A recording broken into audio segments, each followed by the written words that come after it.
Live from the Terror Dome, I'm JerryTerrifying. Welcome to the Mondo Coolcast.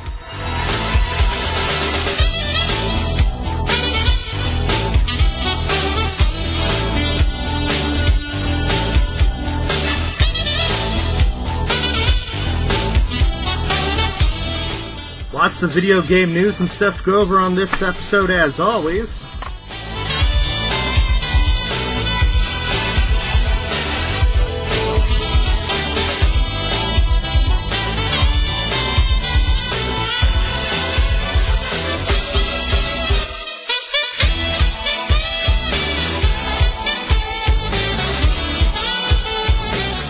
I just discovered that the newest Skype update is a bag of dicks. I'll tell you why in just a moment.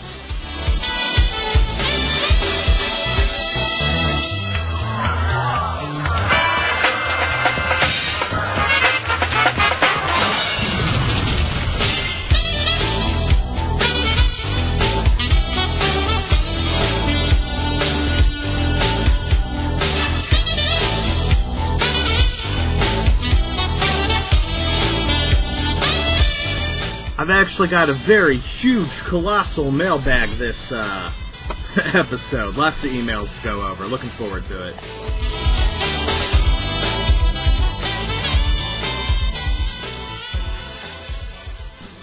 Alright, welcome to episode 38 of the Mondo Coolcast. Now, how the show works normally, what I do is I have Shintai on hold on Skype right now, and they just updated Skype. Now, in the Skype window, there's a couple of options. You can make the text chat visible when you're in an audio call. You can hang up and do a couple of other things. And normally, you can adjust the volume and mute your mic. And what I do is I turn down the volume so that I can't hear Shintai, and I mute my mic so he doesn't have to suffer through this part of the show. And then when I play the music, I unmute my mic, turn my volume up, and I'm like, hey, yo, it's time for you to hop on. Let's, get ready for some podcast magic bullshit for a minute, and then, when the song ends, the show happens. So, I just now updated Skype yesterday because I was looking for a program that would let me record video calls. So I'm thinking about doing some roundtable discussions on Mondo Cool TV. So that would involve me buying the upgrade of Skype Premium, so that I can call like 3 or 4 people at a time with video call. And but first I wanted to see if this video recording shit would work on my ancient PC, and it does, and it works quite well, and it has a sweet editing tool. But when I was installing it, it had to restart Skype. And when Skype restarted, it's like, surprise forced update, motherfucker, ain't shit you can do about it, ruffle, ruffle. And there's a couple of tweaks that are really shitty, and they move things around, they change things, and they make it less effective. So, can you tell me why? Can you guess what possible reasoning they have for removing the volume on Skype? Now, the reason why the show sounds decent these days when I go to the co-host segment is I had to adjust the volume on my laptop's version of Skype. And if they remove that, I will be boned. It will just sound like a bag of dicks, and there will be nothing I can really do about it. And what the fuck? I'm going to have to fire up the feedback option for Skype, and you let them know that they're fucking dummies. What the fuck, dude? There's...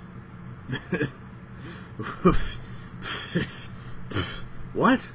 I just don't get it, so I'm kind of baffled why that would happen. This week on the website, we've got a couple of articles that have been released. I posted an article, and it's actually, a video and a bunch of pictures, and I'm going to start archiving the PlayStation Underground magazine. It was a 2-disc CD set. It was a quarterly release. You subscribe to it. It was $30 a year, And you get one disc that has a bunch of video and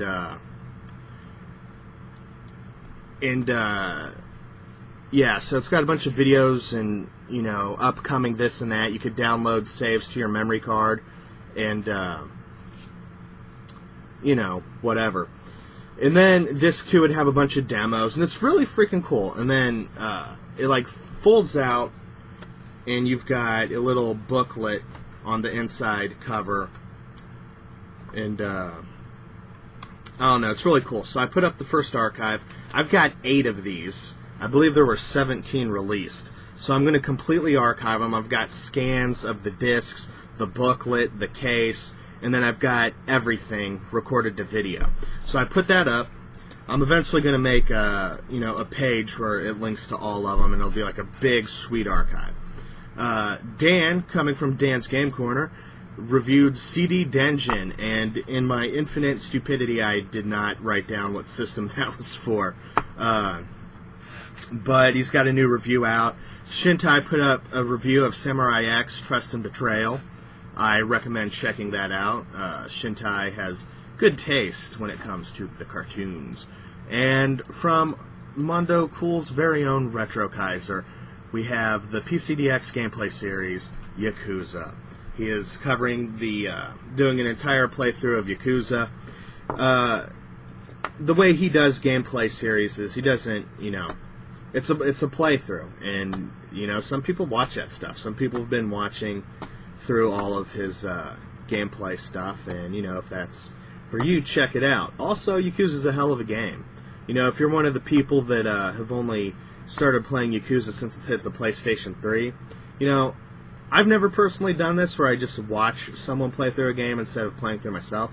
I'll use videos as walkthroughs and, you know, to get me through tricky parts of games and whatever. But, hey, it's a thing. It exists. You can check it out. Something else I'm going to start harping on is the Facebook page. If you're listening to the show live right now, there's a link to your right. It's a little Facebook icon. Right-click that shit, open it in another tab, or click it with your little scrolly wheel. That'll open it up in another tab. And fucking click like on that thing. One of my friendly competitors in the podcasting arena has overtaken me in Facebook likes, and we cannot let that stand. Team Mondo Cool cannot let that go unchallenged. We must all go there and click that damn like. Unless you're not a Facebook person, then I totally understand, because I'm not a Facebook person. But I do post stuff there. Whenever anyone on the website posts a video, or, you know, review or anything to the site, they post that on the Facebook page. So check that shit out if you are so inclined. But do it for petty reasons, like not letting other people overtake me in meaningless numbers. Also, if you do listen to the show on iTunes, leave a freaking iTunes rating if you haven't yet. It's been a while since I've gotten an iTunes rating. So I'm going to kick it over to a song, and then I'm going to bring in my co-hosts. Yeah, we were having heated discussion in private while we were playing shitty music. Every discussion with you is heated, Jerry. I am a very angry person. I operate purely on rage and hate. But, you know, what are you going to do? Some people are just dicks like that, I suspect. Yep. Word. Totally, bro. Yeah, I don't know. I'm looking at something, and I don't see things I need to see. Oh, whatever. The little volume bars when we talk's just not, like, reacting very much. So I hope the sound quality's alright, and we're not, like, super low. Luckily, people can find their volume controls on their PC and sort that shit out. Because, you know, some software engineer thought, hey, you know, it'd be great, volume controls.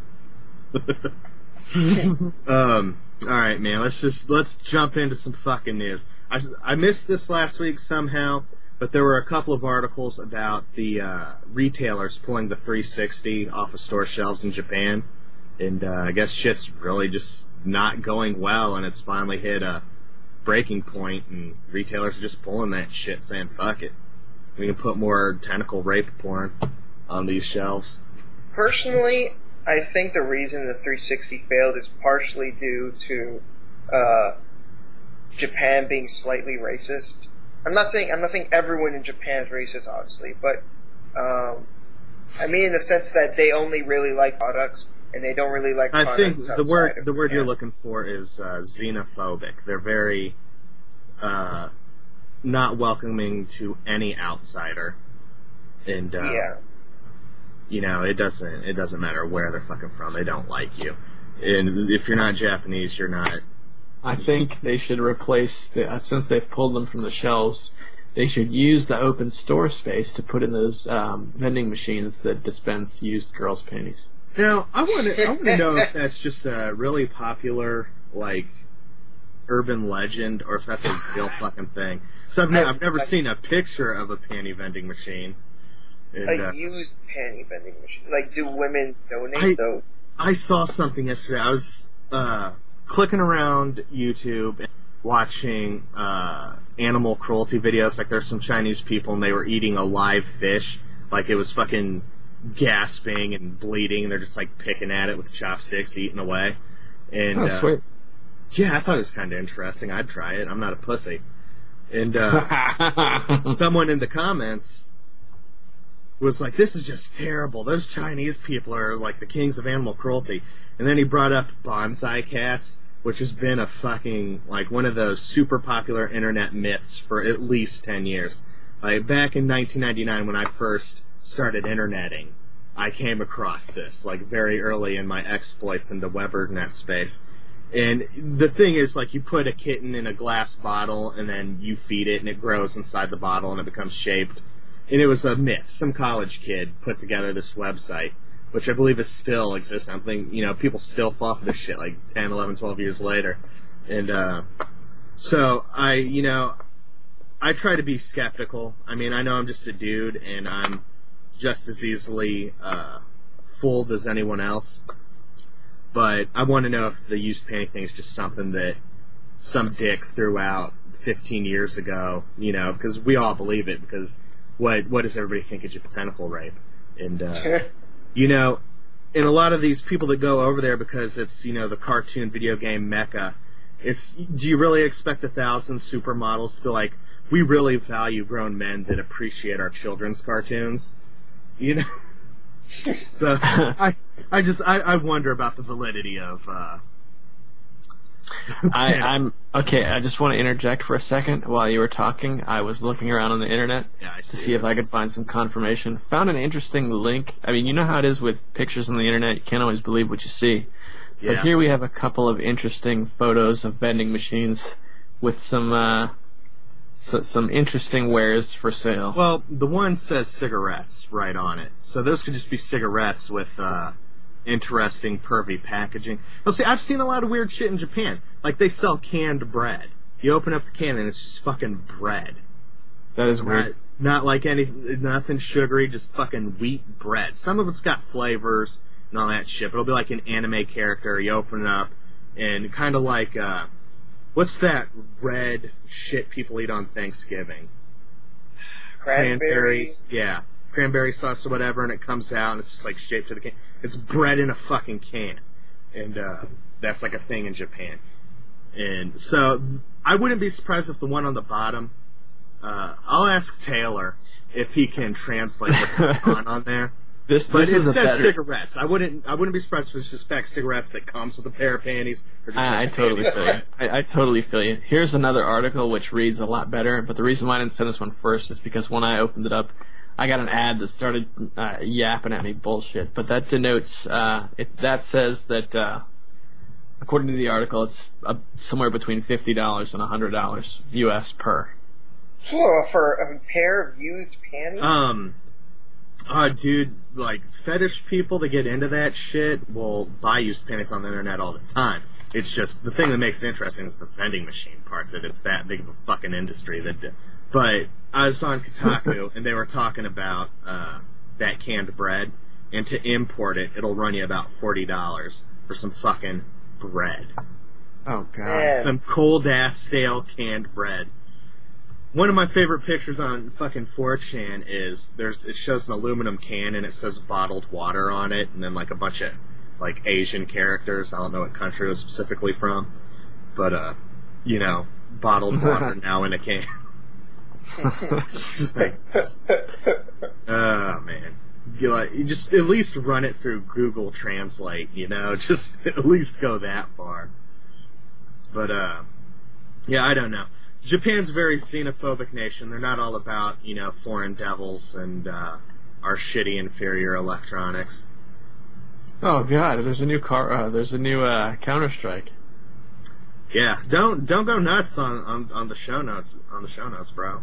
I didn't look at the show notes. I was just going to Kotaku while you were talking. I didn't realize that. Okay, let me show you my show notes. I forgot I didn't. Yeah, why don't you slide that? I wasn't expecting you here right now and all that shit. I broke into the Terror Dome. I mean, you're always invited. It's just I just kind of showed up to get beers out of your evil fridge, not just a regular fridge, it's an evil fridge. That's like the next thing. The fridge is black, and when you open it, it's the light is like Ghostbusters. You open up and Zool's in there. Zool, motherfucker, Zool. Then Ripley starts battling an alien. That's because every time Christ, yeah, that's like get some grapefruit. That's like only a few down here. My bad. Sorry. Yeah. It's okay. No notes come straight from Kotaku, and so that's why. We don't have to that's why. I was going to talk about the next thing on the show notes. I got an email from fucking PlayStation last week. There's like a mini game inside of PlayStation Home where you like beat up zombies, and it was okay. And it was promoting Dead Island, and you collect items and unlock like a fucking hat for your guy or something. If you pre-ordered the game from within that PlayStation Home virtual space, you would unlock an avatar that was an exploding zombie. So you could just run up to people anywhere in home and make your guy explode. That's kind of cool. So if you're going to pre-order Dead Island, I would do it that way, just so you can make a bunch of goofy YouTube videos of you running up to pop-locking cowboys and Jedis and just explode. Oh, nice. Just throwing that one out there. Hey, Counter-Strike. It's going to be showed at PAX or some shit. I believe it's going to be playable, so Counter-Strike fags. God damn it, I just played Counter-Strike Source for the first time. I finally got a computer that's not a bag of dicks, and I was like, yes, this shit rocks. The very next week, guess what? New Counter-Strike. And you don't have a prayer to run it. Oh, fuck no. Don't you love how life just comes in and it's just like, my problem with Valve games is it's just multiplayer. Except for Portal and Half-Life. Yeah, but look how short the first Portal is. You can beat that in like, what, 30 minutes? Well, the reason it's so short is because it was made by, yeah, because they got lots of team. excuses for why they don't make single-player games. The second game I heard is a bit longer. It damn well better be, since it was a standalone release. Yeah. I mean, was it $40 at launch? I think it was a little bit cheaper than a full-price game. I know this isn't the focus of the game, but I've been playing some single-player Left 4 Dead 2, and that's kind of fun. Kind of, but it gives you like 5 different scenarios, and they're very short, and there's no real. It's just run to the end of the level and shoot zombies. It's really not a very, they seem to kind of chain together a little bit. I mean, a little bit. It's not a very compelling single-player experience. Run down this map, and when you're at the end of it, you go to the next. There's 5 episodes on the 5 different maps. They're all unrelated stories. Either that, or these people are fucking. I'm talking about the first Left 4 Dead. I haven't put a lot of time in the second Left 4 Dead 2. I forget what you said. Right. Are you talking about Left 4 Dead 2, or are you talking about? I was talking about Left 4 Dead 2, but okay. Okay. Here's the thing. I'm the wrong guy to talk about that because like I'm playing that game now, and it's like, oh my god, this is so much better than NES ROMs. You know what I'm saying? Yeah, I feel you. It wasn't a bad game, but I got both of them for free, and I'm still kind of disappointed. Like I expected more of a single player campaign than what I got in the first one. I wonder if because you're playing them on what, PS3? 360, right. I wonder if like there's not as many like modes or something on the 360 version. Could that be true? I mean, it's only on 360 and PC, and I believe both versions are the same as far as I know. The main focus of the game is the millions of different multiplayer modes, and I believe I can't say one way or the other, but I would imagine there's a bunch you can buy on the Xbox Live bullshit. My biggest disappointment was I sat down to play that thing multiplayer today, and it was all of 6 people online. I played online, and I had a good time doing it, but it's when you start playing those online games, it's just, here's the one thing, do this forever. You know, each mode is just, now you can do the same thing on a different map. It gets old. I like, to have a fucking campaign. At least throw me 6 hours of single player, and I'll be okay with that. It doesn't have to be the longest game in the world because I've got so many fucking games piled up that I do like to go through them. But there's no real sense of accomplishment in online games. It's the fucking carrot in front of the mule. It keeps you going forever, and that's fine for the people that are competitive like that. Right. But it's just not for me, man. It's the same game forever, over and over, and that's tedious and boring. Well, I mean, some companies can pull it off well. I mean, I'm not a fan of MMOs, but World of Warcraft has like 8,000 different quests, and that has kept people, interested into the game for, years. I think that has more to do with the psychological effect of the carrot in front of the mule. A lot of those quests are the same thing. You're still just... Right. This one, you go here, you go there, you take this, take that. Yeah. Exactly. Fetch Quest 92A. You dress it up, it's still fundamentally the same thing. So without a compelling story, without a compelling motive for doing that, I think it loses its interest. Because you can say that about any video games. Mario Brothers 3 is just running to the right for 2 or 3 hours. So, you can say that about any game. But... without compelling, reasons to do this, or just, I don't know. Valve's not my thing. I feel you. I see that big fat motherfucker Gabe, and it's like, you know what? Gabe Duel? Yeah. Like, I would have been alright not knowing this guy existed. Dude, it's so funny. People have been waiting for Half-Life Episode 3 for so long now. They say, like, don't make fun of his weight. Every time you do, it delays the game even longer.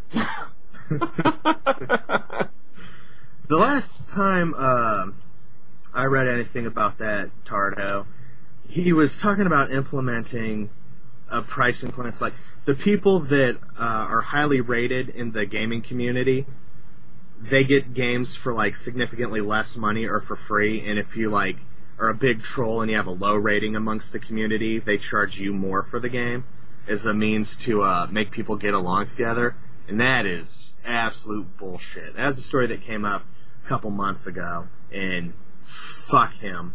Fuck Valve for that. They're fucking asswipes. I'm right there with you. That is just fucking wrong. So I understand that they have to do something about, like, their trolling problem, because the people who play those games and get on the voice chat, biggest dicks on the internet, seriously. Nothing but racial slurs and hate speech. Yeah, by a bunch of 12-year-olds. I don't know. No, I'm sorry, that was Halo. The only time I really play online is with the people on my Skype, like Shintai and the Devil Burning. Those two guys that I've played the most online games with, and that makes it a better experience. Like Alex, when you get a PS3 it'll be fucking awesome. So we'll be playing games together. It'll be a lot of fun. And I know who you Dungeon are. Hunter Alliance. And I'm not going to call you a Rudy Poo every time you do something. I will call you Rudy Poo. Yeah, that should be a lot of fun.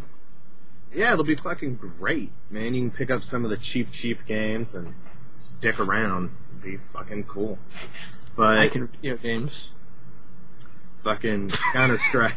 Fucking Counter-Strike. All those people that video games. Virtua Fighter 5's trying to cash in on the fighting game resurgence, and they've got Virtua Fighter 5 Final Showdown. It's going to be downloadable on PSN and XBLA, and that's the thing. I'm sure the game mechanics will be tweaked, balancing issues, maybe a few new characters. I don't really play fighting games very much, so I really don't care. I've got the vanilla version of Virtua Fighter 5. Sadly for the PS3, the Xbox 360 version had online multiplayer, which, I probably would have just got beaten and wept silently afterwards, but... I'm becoming an old fart with fighting games. I'm sure we got shafted on.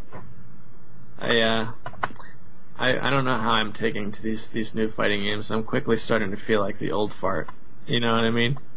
Damn, you youngins in your fucking fighting games. Personally, I don't like spending more than like $5 to $10 on a fighting game, because that's about how much enjoyment I get out of them. So I take it you're not going to be buying any of those rarer ones? No, that are like absolutely. 80 some odd bucks? Absolutely not. I might download or emulate or something. Maybe there's an arcade about 40 minutes south of here. I could probably talk him. If you talk to the guy and request something, he'll get it in there. So there's a lot of actual arcade cabs in there that rotates. So that would be an interesting way to see some of that shit. But do I actually want to spend $80 on a fighting game? Fuck no. Get the fuck out of here. No. I've spent $90 on 2 games: Metal Gear Solid 4 Limited Edition Pre-Order and Snatcher.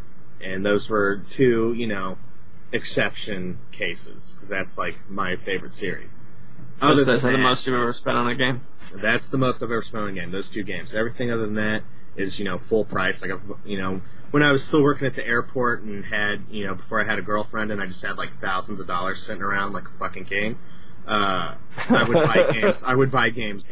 The day they'd come out, I'd go to fucking Walmart after work, pick that shit up, and have fun. And now that, she's drained my financial status to fucking hobo levels. And your happiness. Your will to live. Let's not forget those. Well, those all go hand in hand.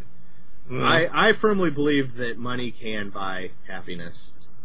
Not directly, but have you ever seen someone frown on a ski-doo? Fuck no.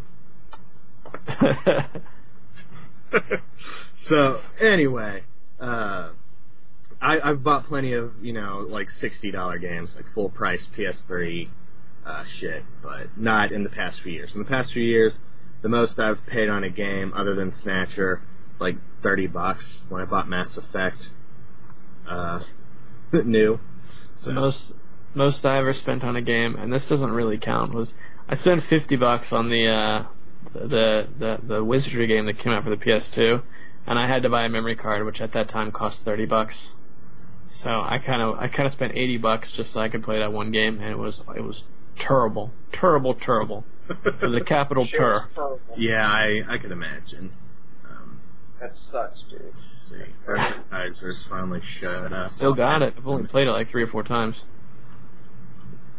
Yeah, I'm surprised at some of the old school RPGs that you enjoy, because they are not conducive for small attention spans at all. It's just such a stark contrast. It's a little bit odd. I don't know, man. I like what I like. That's really all I can say. Dude, not even I've played Wizardry. Yeah, but see, that's Western RPG. You're big into the JRPGs, am I right? I like Western RPGs.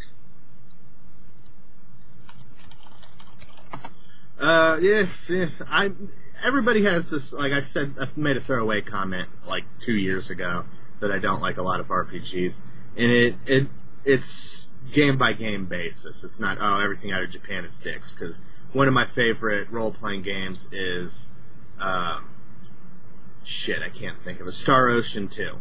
One of my all-time favorite games. Fucking love it. And that's a very Japanese role-playing to not be turn-based. It's an action RPG. A lot of those games that are turn-based, I think they're doing that, because back specifically at that time, like one of the big marketing things for Star Ocean 2 in particular was, with over 80 hours of gameplay and 100 alternate endings, the length of the game was like a real big marketing thing. And what's a good way to make your game longer? Oh, I know. Fucking grinding. Billions of grinding. And you know what mechanic really makes grinding take for fucking ever? Let's add in a timer, so you just have to fucking wait. For no goddamn reason other than we've decided you're gonna fucking wait. No, that's not true. The timer plays into the strategy. Not even a little bit, dude. Yes, it does. You can blow through those games just attacking. No, you can't. Absolutely can, dude. Level up, do some more grinding. Especially those older games. Why would you want to play the game like that? You're just going to sit around in one area, grind to death until you can kill everything just by attacking? That doesn't sound like fun. The benefit is, once you can do that, then you don't have to fucking go through the tedious wait, I don't know, man. You can definitely blow through those games. I've done it before. Most of those games have those. But why would you want to? I mean, what's the point of leveling up then? If you can't get stronger than your enemies. That's satisfaction when you're doing a battle. So it's just another carrot in front of the donkey? It's an enjoyable fucking just carrot. To see numbers go up? And it has I feel like a badass when I see, my characters doing 4-digit numbers, when they're hitting enemies. I feel like an awesome motherfucker when I do that. I think the turn-based games are so fucking easy because it's not go play to pick Persona. Your attacks. Go play Persona 3. Go play Shin Megami Tensei Nocturne. Those games will hand you your ass. My problem is when I get lost in something like that and I come to a grinding halt, which is okay, and then I figure out what to do and I go back to it. But if you've ever done that and gotten lost for long enough that once you figure out the solution, you can't fucking remember what was happening in the story. Yeah. I've done that shit too. A lot of those JRPGs are just long for the sake of being long. It doesn't add any inherent value or... Well, it's more bang for your... It doesn't add anything to the experience. I'd rather have a really long game. Random encounters are not really banging my bucks. Well, it's bang for my buck because I enjoy it. That's fine. That's fine. You can enjoy that all you want. It's just the long for the sake of long is just not really good. I played Castlevania Lords of Shadow. That's not an RPG. There's fairly long. It was like 25 hours. That's pretty fucking long for that kind of game, and I felt very satisfied. There's a little mechanic in that game, the Cthulhu Saves the World game, despite that being really tongue-in-cheek, where when you were in a dungeon, it had random encounters, but there was a limit. 25 random encounters. If you're in a dungeon long enough to fight 25 battles, then at the end of that, no more battles. You can just walk. And there's also a button where you can just queue up a fight. So if you get pissed off enough, instead of wandering around, you can just queue up the fights one after another, after another, after another, knock them all out, and then no more random battles. That's fucking awesome. Actually, that kind of reminds me of this other game. It's called Artillery Iris 2. There was a bar in every dungeon, and once you fill out that, once a bar is empty, no more random encounters. Yeah, that sounds good. I think in the last dungeon, that bar never empties, though. That's like the only time that doesn't happen. But yeah, for every other like dungeon or like area with monsters, the bar is there, and it even tells you like if it's blue, then you're not going to go into an encounter. But then it starts changing colors, and like when it's red, it means like chances are the next step is going to be a battle. So I thought it was really good. I appreciate that. Yeah, I'm glad that there's some games out there that try to do something with it, because random battles are definitely something RPGs like have to cope with. I can never remember playing a game and getting pulled into a random battle and going, "Oh fuck yeah, it's battle time." It becomes so tedious. One of the things I really appreciated about Dragon Quest IX is you could see the enemies on the map, and if you were a certain amount, like if you're high leveled, they'd run away from you, and sometimes I would chase them down, just be like, "Hey, you think you're gonna get away? Fuck you." So it made it into something more enjoyable. And Persona 4 does. Persona 4 and 3 do that as well. Like, you see the enemies, and if you become powerful enough, they just start running away.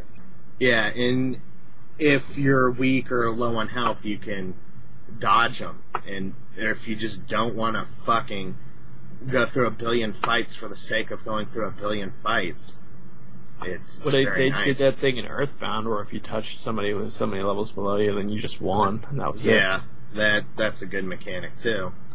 I would like to see that become a more popular thing than arbitrary fucking wait until you get to move. Are they still using that mechanic outside of Final Fantasy? Random encounters? I don't that anymore. In Final Fantasy 13, you see your enemies on screen. It isn't random encounters. The game in particular that really irritated the shit out of me was the remake of Chrono Trigger on the DS. I got into a fight, and it's like, okay, I want to do this. Why aren't you letting me do this? Oh, I'm waiting for this bar to fill up. That's fucking stupid. I know what I want to do already. And then you make your move, and it's like, okay, well, keep waiting, asshole, because this other guy's gonna... Nope. I'm sorry. Well, the thing with Chrono Trigger is... that it sucks? You're right. I like Chrono. I'm sure the story was great, and everything else could be fucking 10 out of 10. But I'm the only person in the world that's lukewarm about that game. Most people are like, love it or hate it. But I'm right there with you, dude. I'm not... Well, yeah, I guess I lean towards hate. But I'm sure the rest of the game could be 10 out of 10, dude. That's wonderful. But the thing you spend most of your time doing is fighting. And if the fighting takes long just for the sake of taking long, I'm sorry. I've got other games to play. Get the fuck out of here. One thing I did appreciate in Chrono Trigger was the enemy placement was actually important. Depending on what skill you were using and where the enemy was on screen, it actually mattered. I think that was the first turn-based RPG where I saw that in. And then they did it again in the Grandia games. That Lucien's quest on the 3DO, your placement in the field plays heavily into how you play. And the combat actually moves fast enough to where it's not a big problem, and there's not that many encounters. It's very well balanced. There are random encounters, but you can go more than 3 steps without having to fight a fucking bog rat. And I actually really like that game. They handled it well. Actually, I think that was made also by Game Arts, who made Grandia. I'm not entirely sure. I need to check that, but I think it was made by the same team. If it wasn't on the 3DO, to absolutely everyone, RPG fans and non-RPG fans alike, it's a pretty good game. The characters are charming, the dialogue's well written, especially for 1995. The dialogue's fucking top-notch for 1995. Yeah, Game Arts are really good when it comes to writing characters. They usually have top-notch. The only thing that I wouldn't say is amazing is the music gets kind of repetitive. It's good music, but there's just not that many tracks. So that might annoy some people. Video games. So the 3DS. There's some rumors about the 3DS. They seem pretty weird. One of them is there's going to be a redesign coming out, which Nintendo promised wasn't going to happen. Shocker.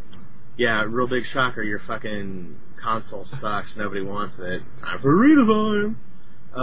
And nobody bought it because they knew there was going to be a redesign. So you make that redesign that you promised you weren't going to make. God damn it, we know everybody's waiting for this fucking redesign. We might as well just put this shit out so people will buy it. Hit him with the double whammy. You got to flip the bird twice. And there's also a rumor of a $10 add-on second analog nub. Why would you ever want that? What? It's an add-on? No, I absolutely want a second analog nub, but you're right. Why would I want to pay $10 for an add-on? How's that going to work? Is it going to have to, like, plug into some port and then clip on the side and just be this unsightly fucking nightmare? Hey, consumers, I have a brilliant idea. How is that going to play into the games? Are some games going to... How would that work? I would imagine, since it's only $10, that all games moving out forward that could take advantage of it would. Maybe they're going to put out the add-on for the people that have the existing 3DS, and the remake is going to not be retarded and just have 2 analog sticks. Of course, these are rumors, but the website that this came from revealed the PS Vita's specs and the Wii U's fucking asshole controller. So they do have a track record of revealing shit like this accurately. So that's why people are even talking about this. Any other time, like hearing a clip-on second analog stick, that's retarded. That's just flat out stupid. But they do have a track record of getting shit right. The website that this came from. And, yes, there's that. Then also, there's a rumor of them just rebranding it and not trying to sell the 3D thing because, you know, just like everyone else in 2009 realized, no one gives a fuck about 3D and Nintendo's just catching up to 3 years ago. And nobody really gives a shit about 3D.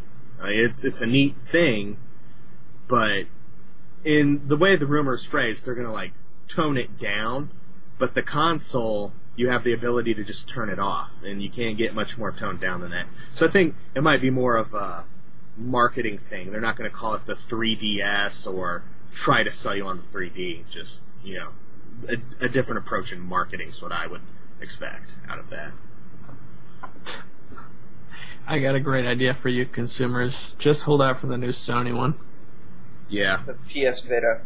Yeah, that thing. Dumb name, but it's probably going to kick ass. Who gives a fuck?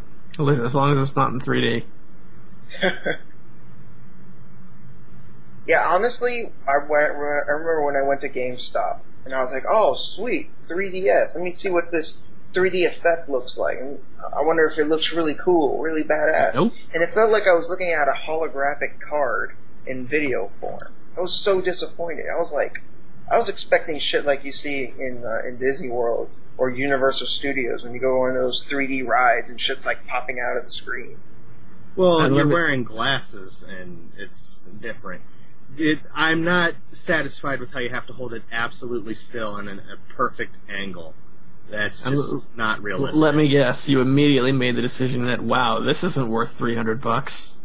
Yes. Precisely. 250 then a game or whatever? No. No. And at the moment, the only game worth playing on it is a game that we all played 10, 13, 14 years ago. Yeah, all the big games are N64 games in 3D. Get the fuck out of here. I would have appreciated if the Ocarina of Time remake at least had some extra features to it, other than just being, you know, updated graphics. I would have liked extra dungeons. I would have liked, I don't know, something new.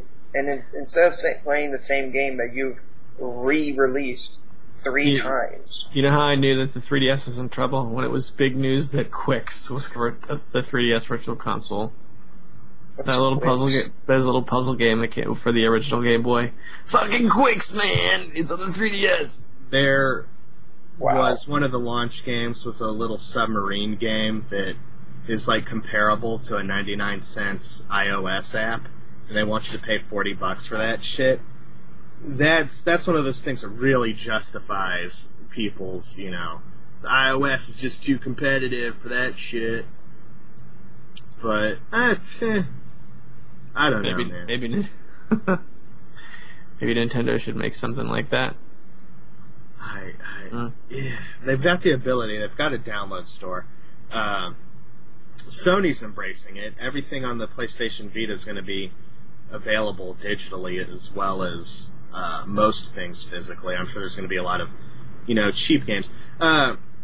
What traditionally with video game sales, how it works, you sell the console at a loss, and then you make your money through software sales and licensing agreements. So that's how they make their money. And with the iOS, that's not the case. Apple takes like 20 cents on the dollar or some shit, and the rest of it goes to the developer. So that's why you get assholes releasing shit like Angry Birds and they make $5 billion, even though they're selling it for 99 cents a pop. And it's just a different market, a different time. And, you know, you got people spending, you know, millions of dollars and 200-man teams making, you know, major console games, and it's just getting less profitable because some people are happy playing Facebook games and fucking Angry Birds. So there's this divergence in the video game market. Just like 25 years ago, there was a divergence between arcade gamers. They're like, it's not a fucking video game unless it's high scores and joysticks on an arcade cab. Those dicks on the consoles with their storylines and game saves, those aren't video games. It's the same fucking argument, just a different time and a different divergence in gaming. So, you know, you get old, crotchety, angry dudes like me, they're like, man, fucking Angry Birds ain't a real game. It's, you fucking wiggle your finger on a screen and watch birds fly through pieces of wood. What the fuck is that? But, you know, you got these young-ass kids that are getting their parents hand-me-down iPhones. That dumb shit is changing the video game industry, dude. Yeah, it's what I've been saying. It's just this divergence in the market. There's people that hold on to traditional, you know, 80-hour RPGs, and then there's going to be dicks that, like, wiggle finger 9. And, I mean, it's still technically a game. Do you know where this is going to end up? Yeah, but look where the arcade is. The people that are like, dude, it's all about high scores and fucking quick twitch reaction gameplay like Dig Dug, and look where that shit's gone. Arcades are fucking dead. This is going to end up with the 75-hour RPG epic for the iPhone. No buttons. I'm not kidding. There's this one RPG on the iPhone. I forget what it's called. It's kind of short. Like, if it was 3 times longer, I would absolutely love it. But it played very well. It's a first-person role-playing game, kind of like a Elder Scrolls Lite. And you fucking kill goblins, you level up, you free the king, and get a amulet or some shit. It's not bad. It looks pretty decent. Somewhere in between regular DS and PSP. It looked pretty good. Recently. But, you know, that's just not the kind of thing that's really selling well on the iOS. Word. You know, people just want to play Wiggle Finger 18. Let's see. Yeah, so a lot of 3DS rumors. Poor Nintendo. Poor Nintendo. PlayStation Home's getting a big makeover. It's going to be like a massive theme park with MMO-like gameplay coming this fall. I remember using PlayStation Home for the first time, thinking it was going to be really cool, and it was just so lame. Way to get me unexcited for my new PS3. Dick. Dude, honestly, you'll have plenty of fun with your PS3 as long as you don't use Home. It's not as bad as Shintai's making out to be. It's just a fucking chat room with 3D avatars. Get a wireless keyboard, and your enjoyment will boost massively over Shintai's experience. Like that zombie game, like some games do that. There was a Bomberman contest where you run around and solve puzzles, and you could win a free Bomberman game. And the Dead Island thing, there's like different activities. The only one I really played was zombie fight mode, where there's like different waves, and you just run around with a machete and a shotgun. And if you like running around with a machete and a shotgun and shooting zombies, there's more to do than Shintai makes it out to be, but I understand why you don't like it. I don't really fuck with it unless I get one of these emails from Sony saying, hey, check out this fucking thing, you might win something. Yeah, I'll look at it. Well, then again, I only used it probably 2 or 3 times the very first time it came out, and I just said, fuck this, never touched it ever. It's different than it was back then. It's an always evolving fucking thing. Oh, I'll just take some think time out of my very clogged schedule of napping and masturbating to look at this for you, Sony. Thank you for cluing me into your news. There's a theater. They play the reality show, The Tester. You can go to the theater and watch there. So, and then talk with people about it. I've poked around a couple of times. It's whatever. It's just a 3D chat room. If that's your expectation. I'd rather not waste the hard drive space on that when I could use it for video games. Yeah, those 50 megabytes really put a damper on your hard drive. Dude, you have to download each room or whatever you go to. You have to wait for it to install. Yeah. Can't believe you didn't know that, dick. I do, but I pretty much just go to the theater and see what's playing. Every time we go to a new place, the game is like, oh, we have to download this area. Wait while we install it on your hard drive. I'm like, fuck you. That's every PlayStation game, though. Everything you do on your PlayStation. PlayStation. I don't have to wait for the game to install every time I enter a room. You've never seen a loading screen on a game? What? You've never seen a loading screen in any game you've played on your PlayStation? That doesn't mean that it's putting... That's what that's doing. It's loading it into your RAM. No, it's the same fucking thing. That's not what he was saying, though. Ooh, no, I know, you gotta download it and fucking render the shit, but it's still effectively the same thing. Yeah, loading shit into your RAM versus your ROM, it's not that big of a fucking leap of... The difference is, for the PlayStation Home places, it actually takes up space on your literal hard drive. Go into your game save utility. You're going to find a cache for every game you've ever played on your PlayStation 3. Yeah, I know that. Yeah, that's what that is. It's taking up room on your hard drive. I don't want that filth there, especially not PlayStation Home. So, I mean, after you play a game, do you go into your game data utility and clear out all that bullshit? Not unless I've beaten the game, no. Because those games take up to 5 gigs, gigs and gigs, versus 50 megabytes of a fucking PlayStation Home area. Just saying, it's annoying. I understand that when you want to walk into the next area, it's gotta download and install. That is annoying. But the hard drive space is really minimal. Minimal? I don't want that filth on my hard drive. Minimal video games. I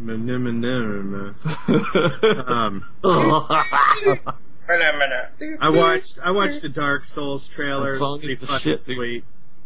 Go watch the Dark Souls trailer. That shit'll be in the show notes. It's pretty fucking dope.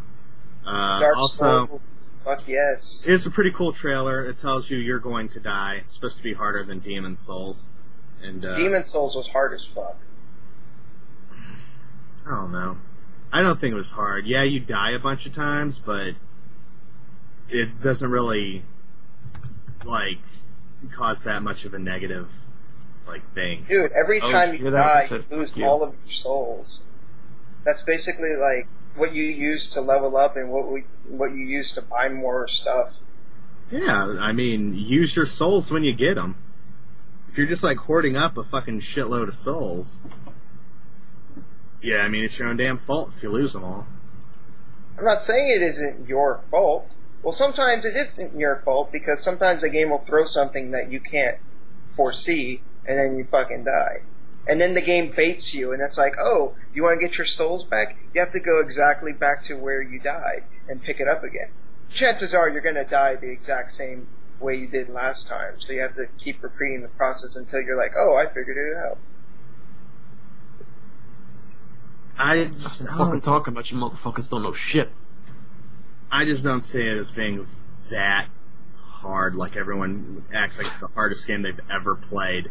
I didn't have that. No, it's not the hardest game I've ever played. Once you learn how to do the counter moves and learn how to pick and choose when you attack, once you actually learn how to fucking play the game. Again, I went in as Sword and Shield. Did you ever get to the Flame Lurker? Yes. Is that where they have, like, the giant maggots and shit crawling around and it's all hell and horrible looking?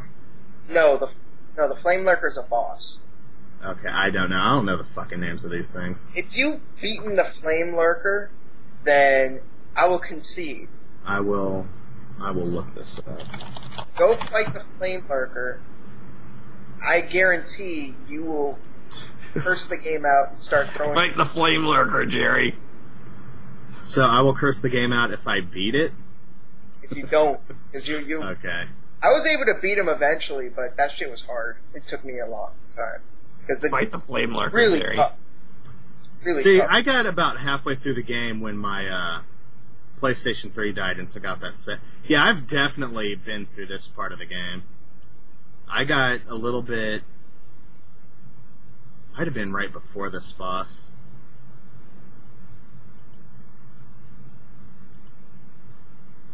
Right after you fight him, you have to fight the Dragon God, who is actually a lot easier. You don't even really have to... You don't actually fight him. You have to, like, activate these harpoons that shoot into him, and then that kills him. I just played the game extremely cautiously and went slow. And I think a lot of people just charge in like, video games! I had to activate the harpoons when I saw that picture of Miss Kitty, am I right? Fuck the cannons. Orbital. Orbital. Oh, dude. That's messed up. I'm sure that guy doesn't listen to this crap. Shit's too macho for him. I'm not even sorry. New trailer out. Some game developer puts up a video and he's sort of criticizing, Kinect, that's what it is, hands-free gameplay. And he's talking about, yeah, sure, I could wave around, look like a dick, or I could just use a D-pad and get it done with more accuracy and half the effort. So I'm going to include a link to that shit in the show notes, and you can check that out if you want. It's kind of an interesting take on why motion controls are a bag of cocks. I don't completely despise motion controls like some people do, but I generally don't care for them. What was your best experience with motion control gaming? The one where you really thought, fuck yes, this could not have been done better on a controller. Does that count? That's like the Wii motion. I can't think of any time where I was like, it couldn't have been I've never done played better. the Bit Trip games. I don't know how they do. I'm just asking you guys. I felt that when I played Metroid Prime 3 Corruption, that did the motion sensor pretty fucking well. I would say that did it maybe better than Controls. I'm not really sure. I just remember thinking, wow, this worked really well. I don't have any problems with this. Okay. I put in about a half an hour into Metroid Prime 3 because I want to play them all in order. But when I got it, I just wanted to see what it was like, and it wasn't bad. I didn't have a problem with it. Metroid Prime is good in general.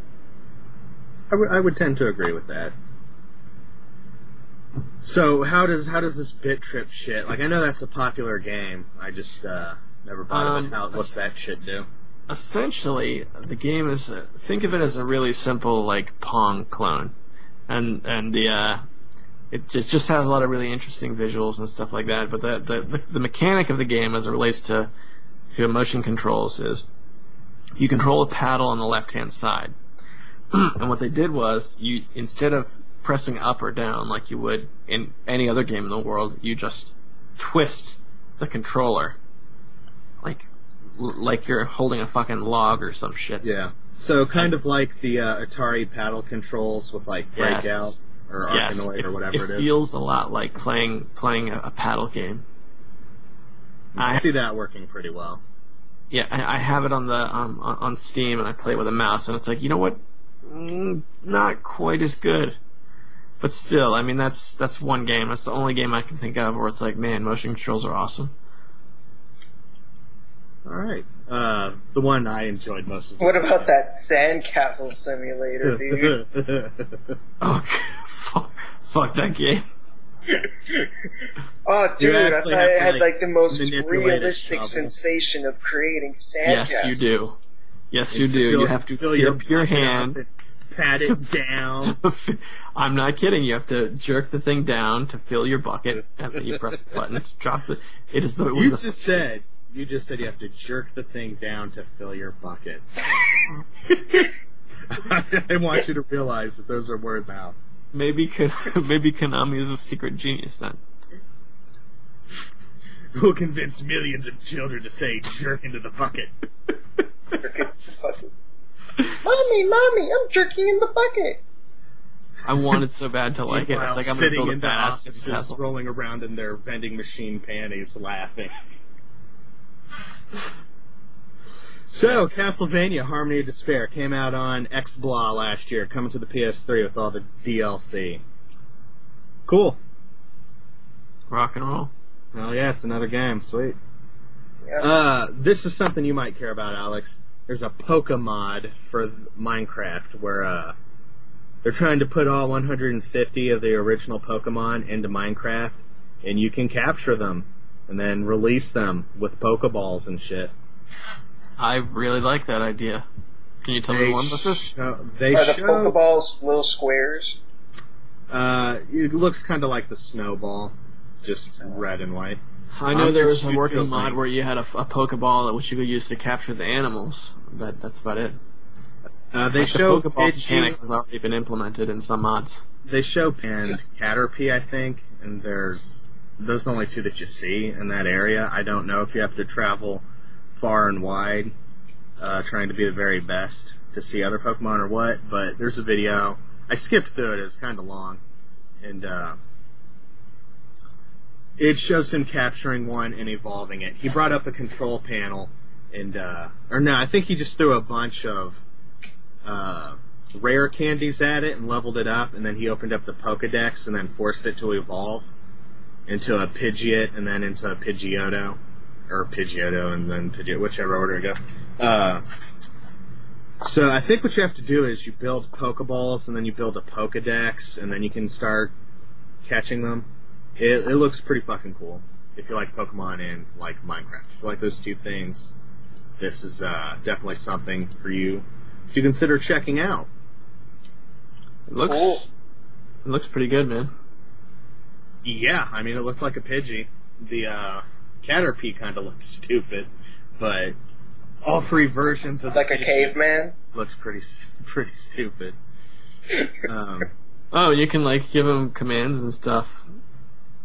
There's no way to make them fight yet. He kept saying that, but definitely looks cool if you like Pokemon. Hopefully they have the first 151, because I mean, you got to have Mew. Shit. Something else to do with the dumbass castle you build, you know? Catch some Pokemans and set them free in there. Once you capture one, if you release it, it'll just follow you around loyally. That's kind of cool, I guess. That is pretty sweet. You can have Charizard following you around in Minecraft? That's pretty badass. Nobody would fuck with you. That would be badass. Some guy is trying to pull some legal shit on Microsoft, and what it amounts to is he's trying to manipulate the terms of service and saying that they owe him $500 billion. Whoa!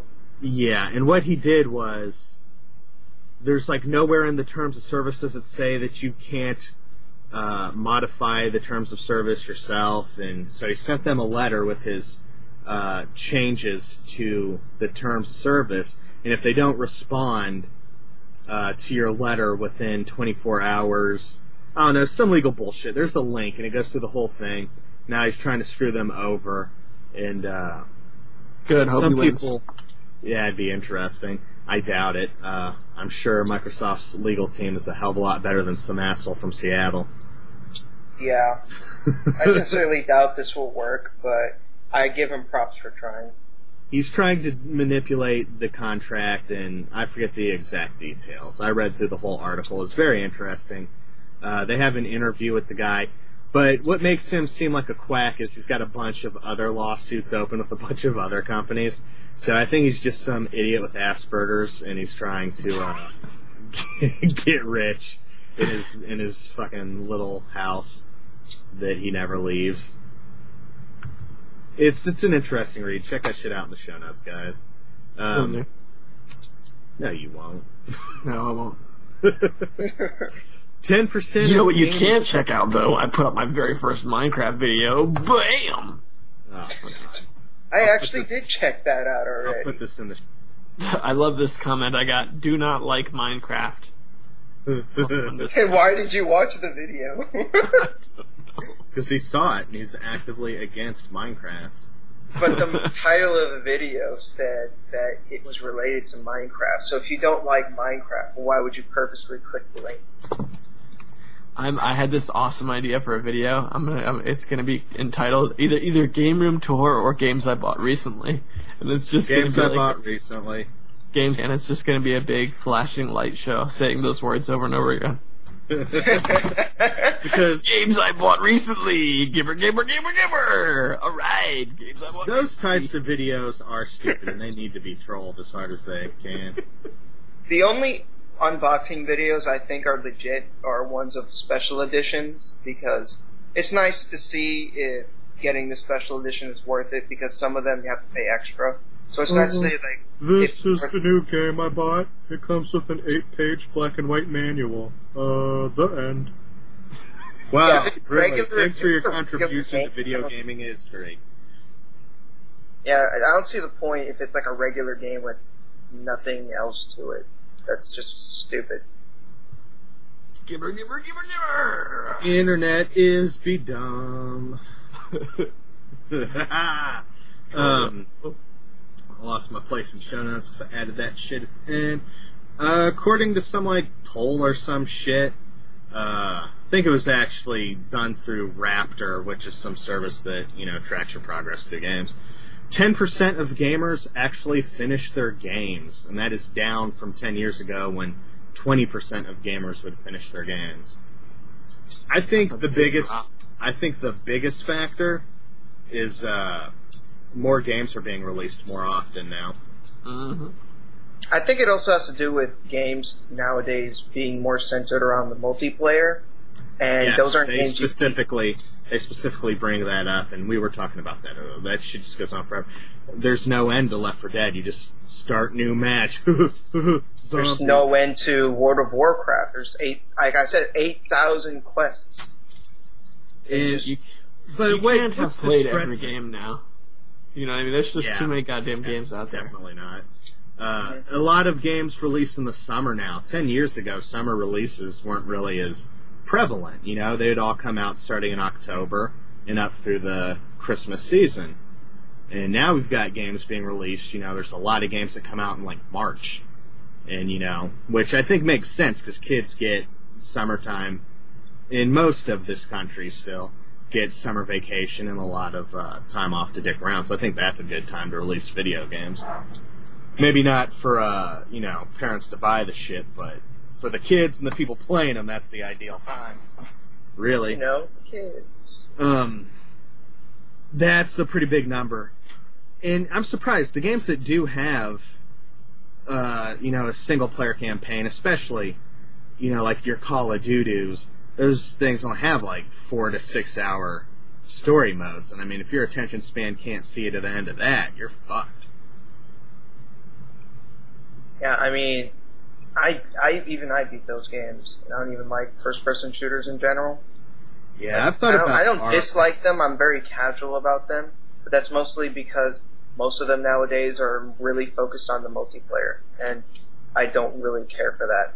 I prefer to play a really good single-player game. But that's just me. You know? I see why people like them, and I know why people like to compete. Well, yeah. Yeah, I understand the appeal. That's a big part of human nature and shit. So. But I agree, I like single-player games. And I actually don't mind, you know, a 6 to 9 hour game. single player, I don't mind that because, you get your sense of accomplishment, catch a sweet little story, and then fucking move on. But 10%, that's pretty fucking low. Especially with a lot of games. A lot of games are cinematic. Like, who would play half of Mass Effect and then fucking stop, Some people. I mean, unless you just really didn't like it, but as popular as that game is, The example they use is Red Dead Redemption. Super popular game, has a storyline. A lot of people never see the fucking end of it. And I haven't. I hit some fucking mission where you gotta, ride a horse and jump on a train and shoot Mexicans, and I, keep dying, so I was like, fuck this, and just started playing the multiplayer with Shaitan. So, yeah. Well, the example I would have used may have been Oblivion. Nobody's fucking that game. Man, Oblivion was like $7 for one day, and I missed it. Oblivion is a huge game. There's a lot of things to do.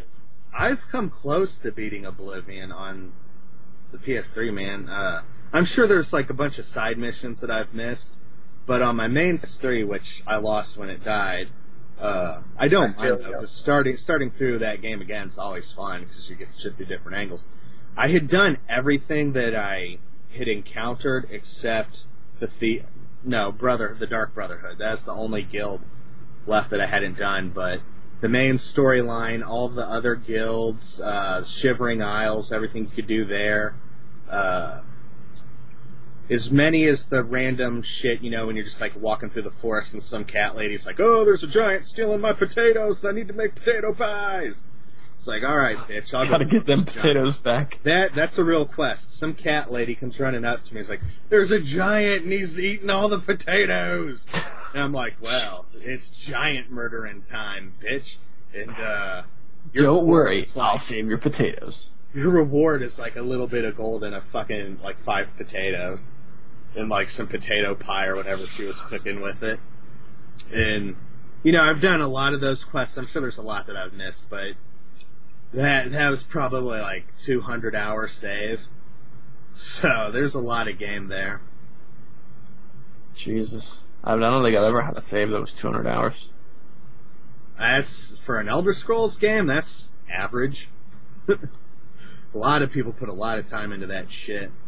And the last game I could think of I put that many hours into was Dynasty Warriors Gundam 3. I put 140, almost 50, I think 150 hours into that one.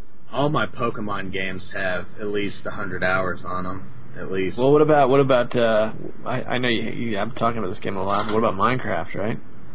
Yeah, that's at least a lot of hours into that. I don't know how many hours I put into Minecraft. That keeps resetting for me. It just reset because I switched computers again. But it was 150 on the old one, and I played it for at least 100 hours before they implemented that feature. Yeah, I don't have a clue. But back when we were all playing that shit all the time, my first day that I got into it, I put 12 hours straight. Just Minecraft is just sat down for so long, my legs are dying. Shintai's playing that shit right now. I can see you in the server, dude. You dick. Last week was Gamescom in Cologne, Germany. It's their big trade show. I'm just putting this up there because it's titties. And okay, I'll check that out. Yeah, you've got the link to it. There's a cosplay model promoting Dark Souls, and she was just wearing the little underoos and then body paint and devil wings and a mask and shit. But you can see them painting up her tits. I love how your note here says "Yay boobs." It's a whole different world when you get the inside access to the show notes, man. It's all very to the point. Speaking, of expensive games again, that Studio Ghibli game is coming to the PS3 November 17th, and in US dollars, it's going to be released at fucking $115. And I don't know if there's like a really nice package or if it comes with a bunch of shit. Got a nice package for you. Yeah, you know, when you're tugging in your bucket, you gotta have that beautiful package. Yeah, I don't know. I mean, it's a good-looking game. It looks like a living cartoon, and it's pretty fucking sweet-looking. But I don't know if it's $115 sweet. Most games in Japan cost more, though. Like, the only thing I specifically know, like, regular DS games here cost about $35. In Japan, they cost about $50. So a lot of shit in Japan just be costing, because it's Japan. And, I'm sure it won't cost that much when it comes up with if this gets a domestic release in the States, I doubt they would be retarded enough to ask $115 for that. Unless there's like a super special edition with a bunch of shit in it, I don't think so. Yeah, I don't know. It doesn't say. In the Kotaku article that came from, it just says the game's this expensive. And there's got to be a lot of cool shit, man. It better come with a hooker and a tug job for $150. Never underestimate the stupidity of people in charge in the video game industry. That's very true. I mean, it is a Studio Ghibli thing, which is like really like a big deal, because the guy that runs that fucking animation studio fucking hates video games. So it's like a big deal that they got him to allow this to even exist. So I didn't know Miyazaki didn't like video games. I saw an interview, and he was just not technology and computers and shit in general. What an anus. That doesn't make sense, because his movies have, like, are computer aided. Have they always been? Weren't they Not always. Real big for having just the traditional animation and having it look so goddamn good? Now, of course, back in the day, it was all hand-drawn, but nowadays, you know, it's computer-aided. I don't know, man. I'm just remembering something I read on a website once, like 30 years ago, so I could be wrong.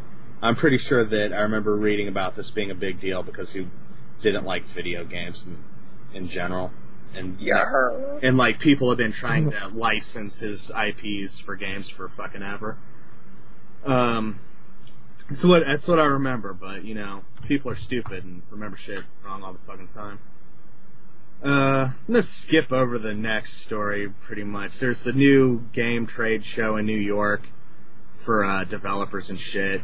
It's about $400 to $500 a head if you want to hear game developers talk about shit. They've got a world-class board game designer showing up to talk, and some dick from the new BioShock, whatever. It's a thing, and it's happening. This next story, I really want to hear your guys' opinions. There's a survey or study or some such. Kids playing more video games and watching more TV during the summer. Now, why do you think that is? Because they have to do less homework. Because they're not in fucking school. They don't have to do any homework. They're not in school for 6 to 8 hours a day. So you're looking at 35 to 40 hours a week extra that they have to dick off. No shit. Straight from the offices of... Well, no shit. Really? Shorts. There's fucking shorts in there. Percentage of video games and television. It's rising. Oh my god. Oh my god. It doesn't show that they're going outside less or what else they're doing more of. They might be going outside and, you know, dicking around just as, you know, and that might increase just as much as their media consumption. They're just, the way the study is meant to sound is, during the summer, kids are just going fucking nuts because their parents don't regulate. Their parents better not be regulating their fucking vacation time, or their parents are dicks. Yeah, otherwise you have my parents. I mean, you have to moderate some shit to some degree. Like, if the kid's sitting there and it's, like, hour 24 of Halo, yeah, okay, smack him in the head and make him go take a nap and fucking go play outside. But, yeah, you're going to be doing more of everything during the summer because you're not at fucking school. Unless you're in one of the, you know, areas where they have year-round school. So I remember we don't have that here yet. So when I was a kid and it was summer, my grandmother wouldn't let me play video games as much as I wanted to, and she'd make me like do some reading first or something, and then I could play my games. But at least she was fair about it. There's a problem with that I would have. A lot of games require you to read, especially, back then. If you had a fucking N64. Oh, no, if it was a game that had a lot of reading, then she'd say, oh, don't worry about it, you've done some Yeah, reading. because there's a lot of things that does to boost your literacy skills. I was reading a Cracked article last week, and they're talking about, like, the top 7 things that teachers are cracking down on that actually increase your ability to learn. And one of them was text. Because even though they're using shorthand, it increases a lot of kids' ability to write concisely because of character limits. So it's forcing them to put thoughts into concise written words. Now, they might be spelling like a bunch of assholes, but it does help improve literacy in that they can think, put it into a written word, and do it in a concise fashion. So teachers cracking down on that shit's doing more harm than good. And even though it's counterintuitive, it doesn't seem like that textese shorthand would do anything but make you a fucking dumb shit. But there are positive benefits. So there are things about playing games that are good. I remember when I was in 8th grade, we had to do X amount of hours of reading, and I made a deal with my teacher that I would just watch TV with closed captions on mute. It's like, yeah, as long as if your mom signs off on that, go now. I would just fucking sit out in the living room, throw on closed captions, hit mute, and get my fucking hour and a half of reading a day in, or whatever it was. And, thinking a little outside the box, but got the shit done, and it made it fucking tolerable. I think there's a lot of shit where old people are just, it's new, I don't understand it, it's obviously destroying children. Actually, that reminds me of this comic I read, Penny Arcade, where the guy was complaining about how his dad didn't know how to use a DVD player. And then in the next panel of the comic, it showed him, like, in the future. And he had all this futuristic stuff, and he was like, son, I don't know how to use this. And his son was like, God, it's so easy. How could you not understand it? It was just like this complicated mess of, like, super spacey stuff. I thought it was pretty funny. Here is the Cracked article. 6 beneficial things they made you stop doing in school. Stop wasting your time texting friends. Helps boost literacy. Spit out that gum. Gum is appetite suppressant. It also makes you more aware. A lot of people in the armed forces, they encourage you to chew gum so that you stay sharp and pay attention. How many times have you been in school and they told you to spit out your gum and made a big fucking stink about it? A lot of kids hated that shit. But apparently it increases your ability to fucking pay attention. Actually, one thing that I got shit for in school that always pissed me off was they wouldn't let me wear a cap. I never understood I hated that because I was a hat person, too. I was like that. They would never let me wear hats. And they could never offer an explanation. How come I'm not allowed to wear a hat in school? Because it's the rules. Really? I always hated that explanation. Well, the rules are, honestly, if you don't have a reason they might not want to explain this, but how many times you've been sitting around and your friend comes up and smacks your hat off your head? If my teacher said exactly those words, then I would have been like, all right, at least that's an explanation.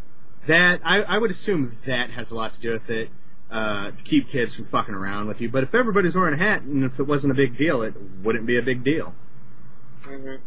Because I liked wearing hats when I was a kid. No, here's something from that gum chewing shit. Chewing gum can and does help you focus and concentrate, not to mention relieve your boredom and tension. Hell, the military uses it to keep the soldiers sharp. Can also improve your memory for as much as 35%. Oh, and it can help with weight issues because being an appetite suppressant. So, fuck you, teachers. Put away your iPod and concentrate on your reading. apparently listening to ambient music, like shit without lyrics, because, if someone's screaming about how unfair it is to be 14 is probably not going to help you fucking read, but ambient music helps you concentrate and relax.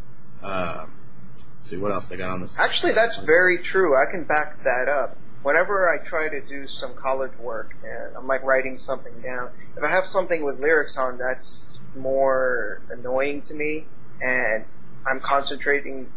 When I'm trying to concentrate on what I'm trying to write down, the lyrics bother me. It's distracting. Yeah, like if I'm working on something, that's when I crank out the fucking break dancing music and the funk. 12-minute long funk songs where it's just instrumental shit. Yeah, instrumental shit, it makes me focus more, and I can definitely do my work. I am an anarchist.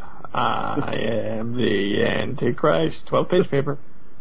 The next one on their list, stop fidgeting and pay attention. Kids are just full of random outbursts of energy. Making a kid sit there and not move is basically training them to be a big fat ass. Like, fidgeting throughout the course of your regular day can burn up to 350 calories. Let's see. They use specific. This is basically the amount of calories you burn just by going about your day. Fidgeting adds no fewer than 350 burned calories to this amount. The equivalent of a 30-minute run. And, having kids sit still is basically just Trenteri fat asses. Stop doodling and pay attention. Now, see, here's another one. I always doodled. I would draw shit all day in school. And I was the only person that could sit in class and fucking, recite everything the teacher just got done saying, even though I was drawing gorillas punching planes out of the sky and whatever the fuck. Drawing wizards and ninjas stabbing prostitutes. I don't fucking know what I imagined back then. But, I've heard this before. That doodling helps you concentrate because, lectures are fucking boring. And daydreaming is another one that helps you concentrate. Really? I don't know if I buy that. Yeah, I don't know about that. While daydreaming may seem to be procrastination of the highest degree, it can actually be extremely useful both as a thinking tool and stress relief, which is just as well, seeing as we spend up to a third of our waking hours daydreaming. You may be familiar with the fact that we only actively use a small fraction of our brain at any given moment. That's the part you use for, say, worrying about difficult presentation or trying to figure out what the hell teach is trying to say during class. That's also the part you use for thinking about all the random stuff that pops into your mind while daydreaming. The thing is, underneath that surface, you have a whole damn ocean of problem-solving brain cells that sometimes just get annoyed by your surface thoughts and kindly draw your attention to that Saints Row 3 pre-order or, indeed, the ever-popular boobs. That's what daydreaming is. While you seem to be far away mentally, huge chunks of your brain are activated in problem-solving like there ain't no tomorrow. This is why you'll hear people joke that they have some of their best ideas in the shower or on the toilet. Sometimes solving a problem requires you to stop concentrating on solving the problem and letting your mind drift. Wow, that's pretty incredible. I didn't know about that. Observe that awesome related image. Really, there is absolutely no reason whatsoever to stop your mind from wandering because, if you think about it, bacon is like the past, isn't it? And this building wouldn't be very secure in the event of a zombie attack. And oh, look at that stain on the floor. It's sort of shaped like Texas. It's a comedy website. They do link to their sources, though. I hope this is related to the ever-popular bacon. But, yeah, I thought that one definitely sounded counterintuitive to me, too, the daydreaming thing. But, yeah, dude, I just sort of floated through high school, and when I took tests and shit, I did great on tests. I just never did homework. Seriously, kids, adults don't know what the fuck they're talking about. They really don't. Yeah. They just like to sound like they do. You guys are going to do what I say simply because I'm in charge. The thing about the teachers, their education is how many years outdated? They have to put up with, 30 screaming assholes all day long. So I can see why they wouldn't want a bunch of kids fucking fidgeting around while they're trying to talk about some boring shit, because it'd be a distraction to them. But, hopefully some teachers do take shit in studies like this into account, because the benefits for the child, not making some miserable teacher's day bearable. Yeah. I never got the gum thing. If kids were allowed to fucking chew gum, they probably wouldn't hide it by sticking it under the desk. Also, who the fuck cares about under the desk? I hardly ever use that for anything. That was me. I never really used it much. Yeah. So, way back to the point, kids play more games during the summer. Makes sense. It's time for a tangent. Actually, tangent. Let's read an entire cracked article. Actually, something, another, survey or something like that I saw a while ago. It said that, gamers actually have, the levels of their brain in certain areas are heightened because of games. Like 3D spatial navigation, shit like that. Yeah, they're able to problem solving. It is beneficial in a lot of ways. When I play games, the awesome part of my brain starts having a fucking ball. Yeah. I heard, another thing, like a news story on Kotaku years ago. Doctors that play video games are significantly better at, when they're putting that snake thing up your asshole and doing surgery where they cut you open and stick a little camera probe. The doctors that also played video games were significantly better at that because they're used to doing that kind of thing in their leisure time. Probing assholes, obviously, is what I meant. Because that comes with video games. I mean, that's just how it is. If you play video games, then you've probed some asshole. When I got Mario Party 8, came with a big old bag of anal beads. That's just... I mean, wasn't that everyone? Was that just me? Was that guy in the van full of shit? Speaking of anal probe... Yes. Tell us, are you ready to move on to the next one? Because I cannot wait to get to this one. The one about GameStop? Yeah. I want to talk about this one too. I really want to fucking scream about it. GameStop received the PC version of Deus Ex, and inside of it, Square Enix had included a coupon load, a free copy of the OnLive version. GameStop has their own digital distro thing going, and it's a direct competing service. And they opened up the packages and removed the coupon, and tried to sell the open package to you as new. And since then, it was recalled by Square Enix, so they pulled all the copies of the game off the shelf. And then today, Square Enix respects GameStop's right to not sell what they want to sell, and that's bullshit. Preventing the competition. I can't believe that has to be PR cover-up bullshit of the highest degree, where they don't want to look like dicks, so they're just like, yeah, sure, whatever. But the reason they're doing it is because they realize that GameStop is a big source of income for them, and they don't want to screw over their relationship with them. Yeah. But GameStop's digging their own grave. They've always been pissing off customers, but then they're going to start pissing off the people that make the shit they sell, too. I can see why GameStop wouldn't be happy about that, but that doesn't give them the right to open a product and take it out. That's like if I went to the grocery store, and for a long time, Pop-Tarts had a promotion, right, where you could win a 360 with a Kinect. Now, Meijer, the grocery store that I go to, sells 360s and Kinects. It would be exactly the same as if Meijer said, well, we don't want you winning any 360s because we could be selling those to you. So let's open up every box of Pop-Tarts and remove all the winning fucking contests. Or if there's a manufacturer coupon inside, get $1 off or get a free buy one, get one free on a manufacturer thing. They decided, well, we'd rather not have to give you this, so let's just remove the coupons. Why are people still going to GameStops? Seriously. What's really funny is go to the link for these stories and read the people that defend GameStop. Those are the least logical, just like not a bit of critical thinking going on in their comments. I very rarely go to GameStop. Whenever I do, it's usually because they have an exclusive of something, or by some chance they'll have a rare game. And a lot of people love to overprice rare games over the internet.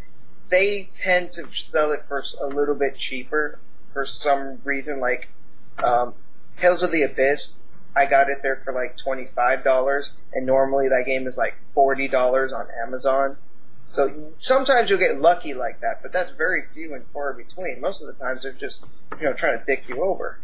Yeah, the only times I've gone to GameStop, when we first got one here in town, what just came out? Metal Gear Solid 3 Snake Eater just came out.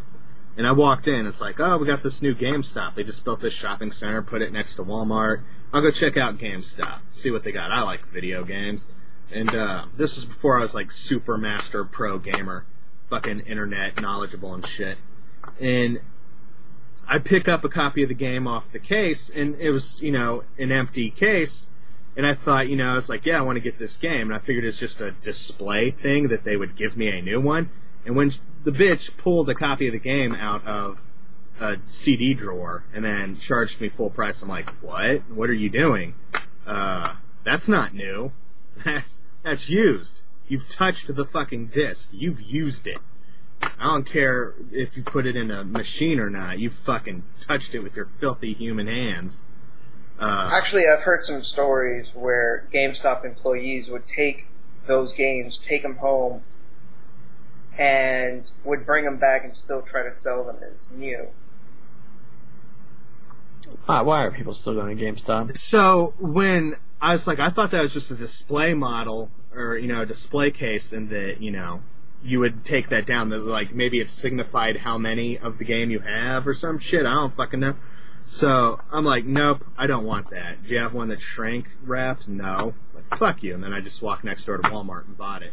Same price, in the shrink wrap. New. Not touched with diseased human hands. And, that pissed me off.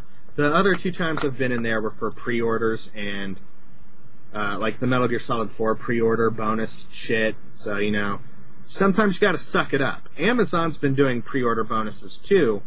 Like with Pokemon Soul Silver, I pre-ordered with them instead of GameStop.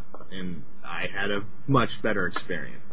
And I also went there for the Dragon Quest IX event where, like, you got some free stickers and downloaded some shit.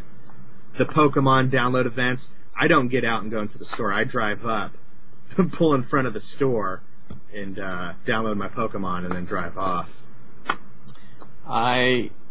I'm thinking of my favorite video game in the world, and, like, trying to okay, if that video game, whatever it was, if there was a special edition of that only at GameStop, would I go into a GameStop and buy it?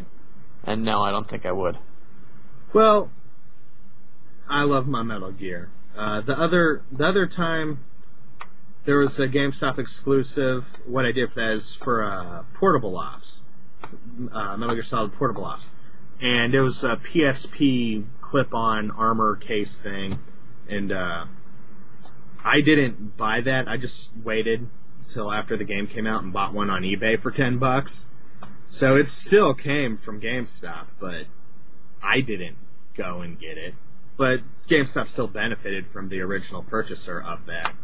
So, I don't know. Well, I have gotten some pretty nice, special edition box sets from GameStop that only they have. So, I appreciated that. I mean, that's probably the best reason to go to GameStop is for I recommend to everyone. I recommend everyone buy their games on the internet. I understand, like, supporting your local community. If you have a really nice independent used game store that you like, go there. The one closest to my house, I don't particularly care for those dicks. It actually, the last bunch of times... Facts and videos. The last few times I've been in there, the spiky-haired gold-tooth guy he's gone. So I actually haven't had any incidents lately, so I guess I can let some of that animosity die. I wonder if they stuck him in one of the other stores, like in Xenia. where Gummo takes place, they have a second Facts and Videos, right? I went down there once. Maybe that guy is down there in Xenia dicking over people. Oh, shit. Taking a bath with a piece of bacon scotch taped to the wall? Yes. That's the thing that makes sense. Anyone listening, if you don't know what we're talking about, look up the movie Gummo. Most of it's on YouTube. I believe you can watch the whole thing on YouTube still. And you can get the disc through Netflix if you still have the disc service on Netflix. It's an interesting film. It's just like such a train wreck of nightmares. Of everything. If it happens, and they claim it happens in Xenia, Ohio. And that is not Xenia, Ohio. That's somewhere in Tennessee. But the Gummos, there's a lot of filthy white trash people in Xenia that I've encountered through my travels. And but it's nowhere near the head, etc. It's a funny movie. Anyway, I'm not particularly enthused about the used game store in my neighborhood. They price everything the same as buying online. Like, let's say a game is $5 on Amazon. After shipping, it'll be $9. They hit you with that standard $3.99. So if you go into Vax and Videos and you look up that game, it'll be like $8 or $9. So fuck going there, pay the same amount and have it show up at my house. You know? Word. It is cool walking through a used game store. Occasionally you'll find good deals. So I still go in there and look for something good. And occasionally it works out. But for the most part, buy your games online. Buy your shit on Craigslist if you have a decent Craigslisting community in your area. eBay and Amazon. I prefer Amazon myself. I do check eBay. I comparison shop between eBay and Amazon for the most part. Fuck GameStop. If you're buying a new game, Amazon's the way to go, in my opinion. I would rather support the corporate monster that is Walmart than go to GameStop. Oh, yeah. Oh, dude. When I bought new games... See, here's another reason. When I was still buying new games, working at the airport, I worked third shift. So I'd be getting home around 5 or 6 in the morning. So, Walmart's 24 hours. I could go in, not a soul in sight, walk straight to the video games, find this little old lady that worked there, be like, I want this. And she'd go get the keys, give him a fucking game, and I could grab some Pop-Tarts on the way out, or what the fuck ever, go home, play some fucking video games. GameStop doesn't open until I think like 10 in the morning. Like, they don't open up at 8 like most places. So when I was working third shift, most places that I'd go to during the day, I'd show up at 8, be the first person there, and it'd still be pretty sweet, 'cause, there'd be no lines. But GameStop, I'd have to wait till later in the day, so fuck that. On all accounts, fuck GameStop. Anyone that sells games to GameStop, you're retarded. You do not value things and don't understand how much money you're losing, and you're a dipshit. Buying games is not as big a deal from them, but at the same time, like most of their games that you buy used, people are like, oh, it's only $5 off. Yeah, it's $5 off the first week it came out. But, eventually, 3 months later, the prices are going to fall everywhere else except GameStop. And there's no good reason to go to GameStop except for pre-order items. Mm-hmm. And even then, you can just buy the shit on eBay right after it comes out before it gets rare. So... You getting raped? No, not really. This one game, Artillery Rorona, right when it came out, I checked up on eBay. People were selling that shit already really expensive. So there's gonna be certain exceptions. Look at what was it? Fallout 3. You can still go to Walmart and find that lunchbox sitting in the case. Real limit there. That's really That's a special edition, but that is very common. Some of them are harder to find. You're talking about hyper rare Japanese role playing game no one's ever given a fuck about except you, buddy. Ramona Homo fucking ramen dude. It's like I don't know what the fuck that is. Yeah. Homo ramen dude rider 9 million. Homo ramen. So no one knows what the fuck you're on about. Now, I'm really pissed at GameStop for opening up a product, removing what they deem to be offending content, and then trying to sell it to you as new. Get the fuck out of here. So they're if you really bought the same thing at Walmart, then you got what they were trying to take out? Yes. If you buy it from anywhere else, you get the OnLive demo or the Q. Well, see, here's the thing. Here's the thing that makes it stupid. When you're buying Deus Ex and you get a coupon to get Deus Ex for free on OnLive, you've already paid GameStop for the game. Who's really going to buy the game full price, go to GameStop's digital distribution, and then pay another $60 for the digital version? Who's really going to do that? The point is to keep people from spending time playing on the other digital distributions. I understand 100% that that's what the point is. But realistically, they have no good excuse other than they're trying to undermine a competing service. No, they don't have any excuse. Fuck those guys. But I mean, that's what they had in mind. That really shows a lack of faith in your service if you're that fucking worried about it that you're going to be fucking your own merchandise before people get their hands on it. One of the things I heard is if people had a pre-order for it, that they were supposed to fulfill the pre-order, but the rest of it's going back to Square. And hopefully those people that had their pre-order get their little fucking coupon, whether they use it or not, it's theirs. The manufacturer intended them to have it. It's theirs. Yep. That's basically stealing a $60 value from every customer that got a hold of that. And, you know, fuck you, GameStop. You're a shitty company. And pretty much every other way you can buy video games is... I can't think of one way to buy video games that's worse than that. Except for pure digital distribution. But, whatever. Word. I don't know. I think I'd still rather do that than buy a GameStop. I could just do without games. If my only option is to get fucked, you know, the only way to win is not play the game. Wolfenstein 3D was coming to the iOS, right? And not in Europe because there's swastikas in it. Who cares? Learn the freedom of speech, bitch. Get the fuck with the program, Europe. Yeah, they're ashamed of their past. Because I care about freedom of speech. Yeah, no, who cares? Because a first-person shooter on iPod and iPhone sucks. It's fucking Wolfenstein. So? Yeah, you can play it. The point is that they're removing it just because of offending content. I know. They did that with Persona 2 back in the day. Hitler was in the game, and they wouldn't allow the game to be released because of that, which I found really weird. You know, I can understand, especially in Europe, how they're going to be a little more sensitive about World War II. That shit was their backyard. Nazis were there, fucking killing billions of people, so it is a lot more of a sore issue. Just like the way they don't understand race relations between whites and blacks in America, we're not going to fully understand how they feel about the whole Nazi thing. Word.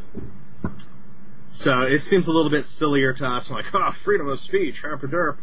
But, and you know, I agree with that, but I also see why they would be a little more sensitive to that issue. And, you know, whoever was releasing that would get nothing but flack over, oh my god, fucking, I've got Nazi tattoos and barcodes tattooed on my grandpa's wrist, and this pisses me off. And, you know.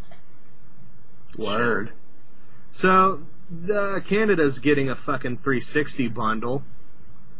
It's a $299 bundle, Canadian dollars.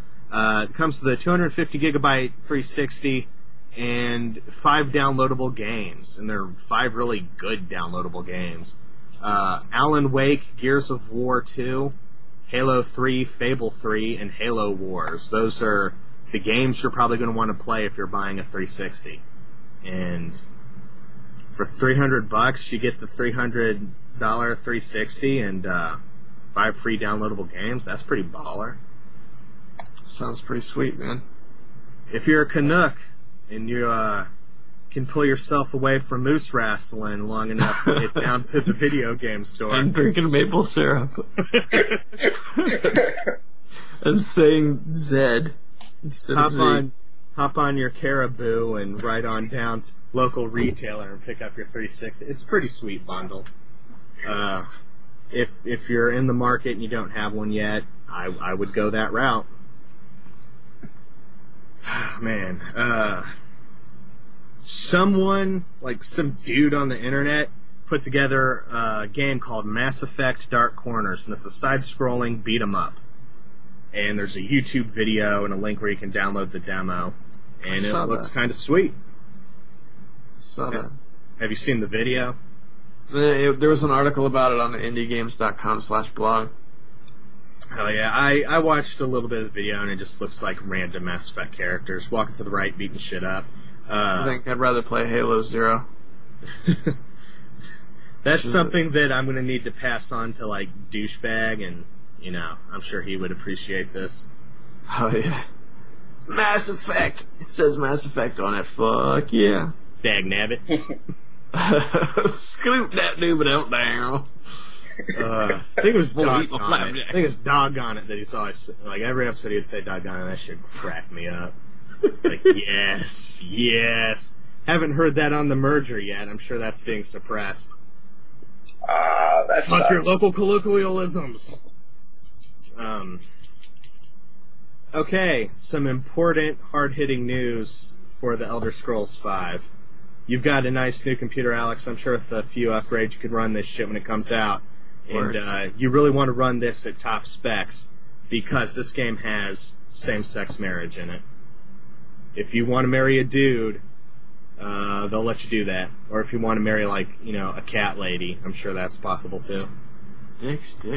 So if you play as a chick, married with a chick. Yes. That's awesome. There's a couple of other features that they mentioned in this short little blurb that were a lot more interesting than that, because I can't imagine anyone wanting to escape real life to have a simulated marriage. Gigantor, why are you leaving your dirty loincloths all over the dungeon? Gigantor, you never just want to cuddle anymore. Oh, man. Gigantor, we never talk. You never take me out to the tavern. Gigantor. Bitch, murder. Stop, criminal scum. No, the other more important parts they mention. You can make friends, and if you befriend people, they will go into dungeons with you and assist. That seems really fucking sweet. And if you own a house and you get married, that nagging bitch will move in with you and probably move all your shit. Here's the thing, though. It would be really awesome if there was a persuasive stat that you could level up. So after you kill your nagging wife and the guards come, you could persuade them into convince them that it was actually a good idea. No, there needs to be a swagger stat so that depending on how hard you lay the Mac down on your wife, it'll determine how obedient she is. Definitely need a swagger stat. What's that, bitch? She starts bitching. My swag is Wham! I'm sorry. I've never been interested in that shit. I'm sure it's a response to the other big, role-playing game that's open-ended like that, the Fable series where you can get married. And, not interested. I want to play video games to do things that don't suck. Yeah, really. Like, I can't imagine how fun it is planning your orc wedding. This week on the Elder Scrolls, my big fat orc wedding. No thanks. Let me count the ways that I don't give a fuck. Well, in the Harvest Moon games, you can get married in them, and it's a farm simulator, though, so... Oh, sweet. Fucking bring it on. It's a good game, though. Can you grow crops? It's pretty cool. Yeah. You manage your farm. Tell me about crops. You use scythes to, cut weeds, and it's pretty cool. I mean, I enjoyed it. you can plant seeds in your farm and stuff, and you can sell different vegetables and whatnot, and you can make money. You have to woo one of the girls in the village to get married. It's pretty interesting. It's a lot better than I thought it was going to be. I got a seed. I want to plant. It's $6 on PSN. Fuck that. If I want to go out and farm, I'll go buy a chicken. You can buy one of those on Craigslist for like 99 cents. How would you? Raise that bitch and have free eggs and shit. If you got a garden, they'll eat all the pests. Haven't you ever seen the second Rocky movie? I mean, that's how you train for fighting Apollo Creed, is you gotta chase the chicken. There's lots of reasons why someone would want to have a couple of chickens. Like, if you have a small garden and shit, and you're being all like, I don't use pesticides because I'm a hipster faggot, then cockfighting? The chickens will eat all your pests. And then you get free fresh eggs. And it's pretty cool, I suspect. And yes, cockfights, obviously. This year at Tokyo Game Show, or actually this year's Tokyo Game Show, Konami's been ramping up their website, promoting games and shit. They've got 3 Metal Gear Solid games listed. Metal Gear Solid HD Collection, Peace Walker HD, which is included in the HD Collection, so that's already redundant, and Metal Gear Solid 3D for the 3DS. Now, in 2009, they announced Metal Gear Solid Rising alongside Peace Walker, and we still haven't heard much about Rising. And I was wondering this about 6 months ago, like, where's all the news? Like, they should be ready to release this thing. It's supposed to still be coming out in 2012, but there's a Kotaku article that's just pointing out, why no mention? Is it stuck in development hell? So, I'm kind of curious. Let's hope it's not another Duke Nukem Forever. Duke Nukem Forever. Forever's harder. Forever. I don't know, man. I've been wondering where it's going to be at. I was hesitant about the game just because Kojima's not. Yeah, it's not being directed or like no heavy Kojima involvement. And the last time there was a Metal Gear Solid game without much Kojima involvement, we got Portable Ops, which it's okay. And we got things like Metal Gear Solid the Twin Snakes, where he didn't direct it, and it turned into Snake can do backflips off of missiles, and everything works out. It was Snake meets John Woo. There's 2 things that really pissed me off about Twin Snakes. One is they butcher the dialogue, and they take out the muck tuck eating contest line, which is fucking hilarious. It makes me lol every time I hear that shit. And they remove that just to make the scene more serious. Even though it's not like a goofy joke, like, it fits in the moment. And, specifically, I've read an interview recently with Kojima where he says, well, inject the humor, because if the game's too tense, having a 20-hour tense experience is not fun. So to ease that tension, we throw in a few jokes here and there, and it works. I'm like, you know what? Thinking about it, you're right. It makes the game a much more pleasant experience. And Twin Snakes really sends that home. Like, they remove a lot of the humor, and it's just not the same experience. It doesn't feel like a Metal Gear game anymore. And the one specific scene, which I took this video down off YouTube, but I'm going to make a new version of it, more tightly edited, and just put that on the website on Blip. And there's a scene where they introduce Gray Fox, and there's like a hallway full of murdered soldiers, and one soldier comes stumbling around the corner, bleeding out of his, gut, and he's about to die, and it's like, it's a ghost, and he falls over. And you hear this real scary sound. You walk around the corner, and you see a guy impaled, floating like 6 feet in the air. And you're like, what the fuck's going on?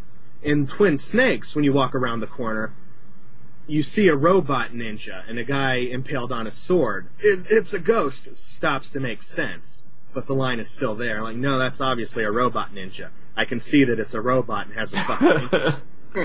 Now, when he had his stealth camo on and there's just a guy floating in midair with blood exploding out of his chest, they're like, holy shit, this is some Exorcist shit going on right here. And so they butchered that scene from bad directing. And, no, it's not a ghost. It's a fucking robot. I can see it. It has a glowing Cyclops eye and, like, robot parts. Get the fuck out of here. So that was the exact same game, and the only difference was they took out Kojima's involvement, and it turned into a turd. 3 good reasons why I don't like that game. It's stupid, it sucks, and I hate it. Rebuttal. One thing I saw that... Alright. There was one thing I saw in Twin Snakes that they kind of fixed. There was one part of the game in the original that always bothered me. Especially if you've beaten the game already and you know this plot twist, that, you know, spoiler alert if you haven't played it, Liquid Snake is actually Master. Dude, some faggot fucking spoiled that shit way back when the first one came out at school. Motherfucker. Yeah. Wow. Oh, you dickhead. That is a pretty big spoiler that the main boss is talking to you throughout the whole thing, feeding you information. Seriously, Chris, you're an asshat. What did they fix, though? What's the difference? 'Cause I don't think I've heard well, here's the thing, though.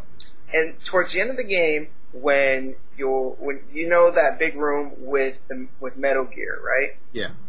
In the original, though, the way to get to the other side of the Metal Gear was there was a ladder where you climb on top of the Metal Gear, you walk across it, and then, you know, you climb the other ladder down, you go to the other side of the complex. Well, because of that, you have a good view of Liquid Snake talking to Ocelot in the window. You can clearly see him. So, while you're looking at him, you can then call up, you can call up Liquid, basically, before it's been established, before the plot twist. So that wouldn't make any sense, because then he would have to, like, oh, I gotta slick back my hair, put on some sunglasses, and then talk. Well, how does that fix anything? I believe if you do that, Master Miller won't respond. No, he does. I played the game. He does? I've never tried, because I've never really thought about it. And how's that different in Twin Snakes? In Twin Snakes, they made it so that I believe you can still see Liquid and Ocelot talking in the control room from on top of Rex. No, you can't. You don't get on top of Rex. They made it so you go around it. So you don't have that clear view of it. No, you absolutely do get right on top of Rex in the original.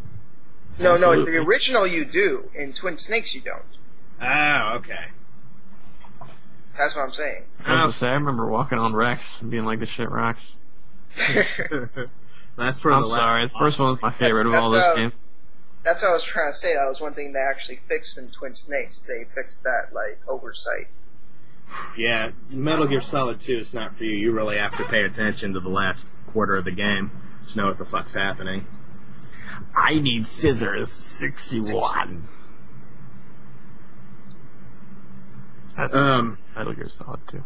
Yes, I understand. That's from the Intelligence Campbell going haywire. As a brilliant rendition. I wish I could remember the other nonsense he says about a flapjack on Harry Carey Rock. Yes, tuning fork and something. So where the fuck's Metal Gear Rising? That's what I want to know. I remember when they were both first announced, Peace Walker and Rising, I was more excited for Peace Walker because, Kojima said that's basically Metal Gear Solid 5 and it's expect a full fucking Metal Gear experience. And I was not disappointed. And then just haven't heard shit about Rising in a few years, so it's probably stuck in dev hell and all that. I'm still looking forward to it because it's a Metal Gear game, but also because I was really looking forward to playing as a cyborg ninja in that mission game. That was the only reason why I wanted to play all 3 missions. Yeah, and they sucked. The controls for playing as the ninja weren't that good. They felt pretty stiff. The only thing that really pissed me off about that was your health drained when you turned on stealth. That was stupid as fuck. That doesn't even make any sense. I hear it's amazing when the famous purple stuffed worm in Flapjaw Space with the tuning fork does a raw blink on Harry Carey Rock. Really? Someone's been Googling. When Twin Snakes was first announced, they said it was going to have everything in the original, and does Twin Snakes have the 10 VR missions? If I'm not mistaken, it doesn't. I'm pretty sure it doesn't, but I could be wrong. It was supposed to have everything. Game right here, I can check. It's been a long time since I played it. It was supposed to have everything in the original, which I took to mean it would have the VR missions, and more. And what we got was, I believe they removed the VR missions, and all you got was a boss survival mode. That was the big extra. Wow, really? Thanks, Silicon Knights. And the other big problem I had with it, the GameCube is supposed to be, or is, technically superior to the PlayStation 2. It's capable of putting out better graphics than the PS2, is what everybody says. And except Twin Snakes came out 3 years after Metal Gear Solid 2, either 2 or 3 years after, and it looks worse than Metal Gear Solid 2. And the big selling point was it had new graphics. So fuck you for not making it look at least as good as MGS2, or better, like it should have. Mm-hmm. Fuck you, Silicon Knights. And fuck you, whatever random Japanese horror movie director that got to fucking direct that thing. So that guy sucked. And look at Metal Gear 3. It looks better than Metal Gear 2. Yeah. It's a good-looking game. Anyway. Too. Worse than the GameCubes. You know, if they put Konami on that shit and fucking Kojima worked on it, I'm sure the GameCube version would look fucking spectacular. But that was pretty much just a personal favor. That game pretty much existed as a personal favor from Kojima to Miyamoto.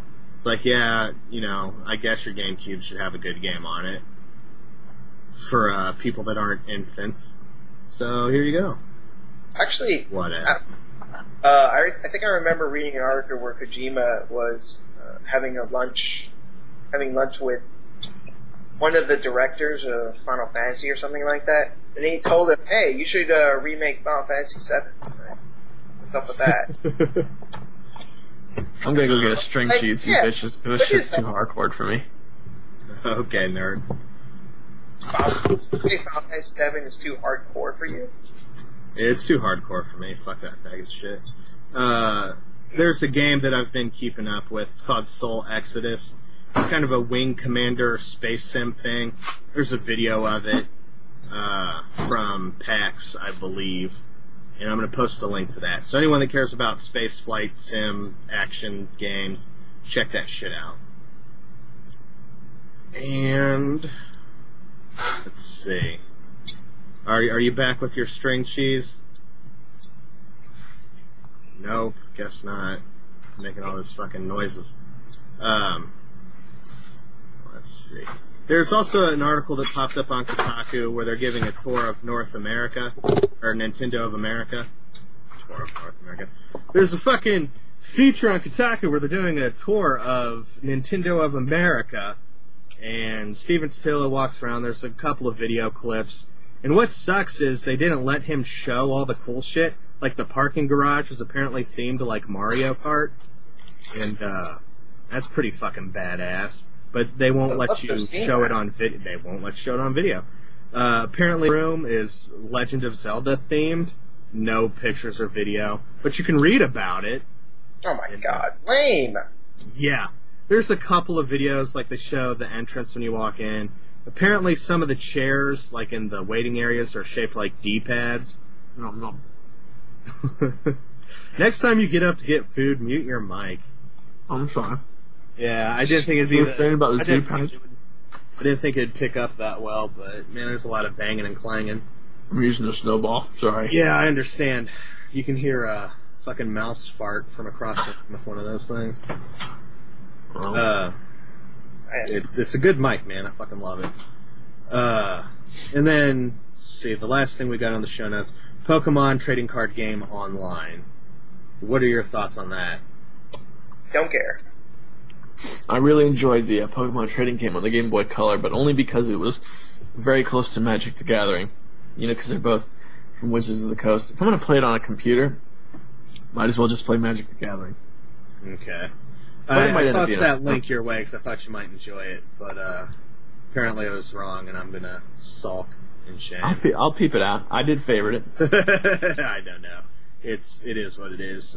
People that care about the trading card gaming can play online now, and I'm honestly shocked that this is just now a thing in 2011. This could have easily been done, the instant that it became a trading card game. You can play a card game over fucking 28K. No shit.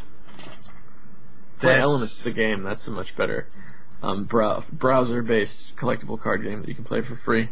Trading card games are just really not my thing. Me neither. Just talking to the listeners, dickhead. You know what? Fuck you, buddy. You're the best, Jerry.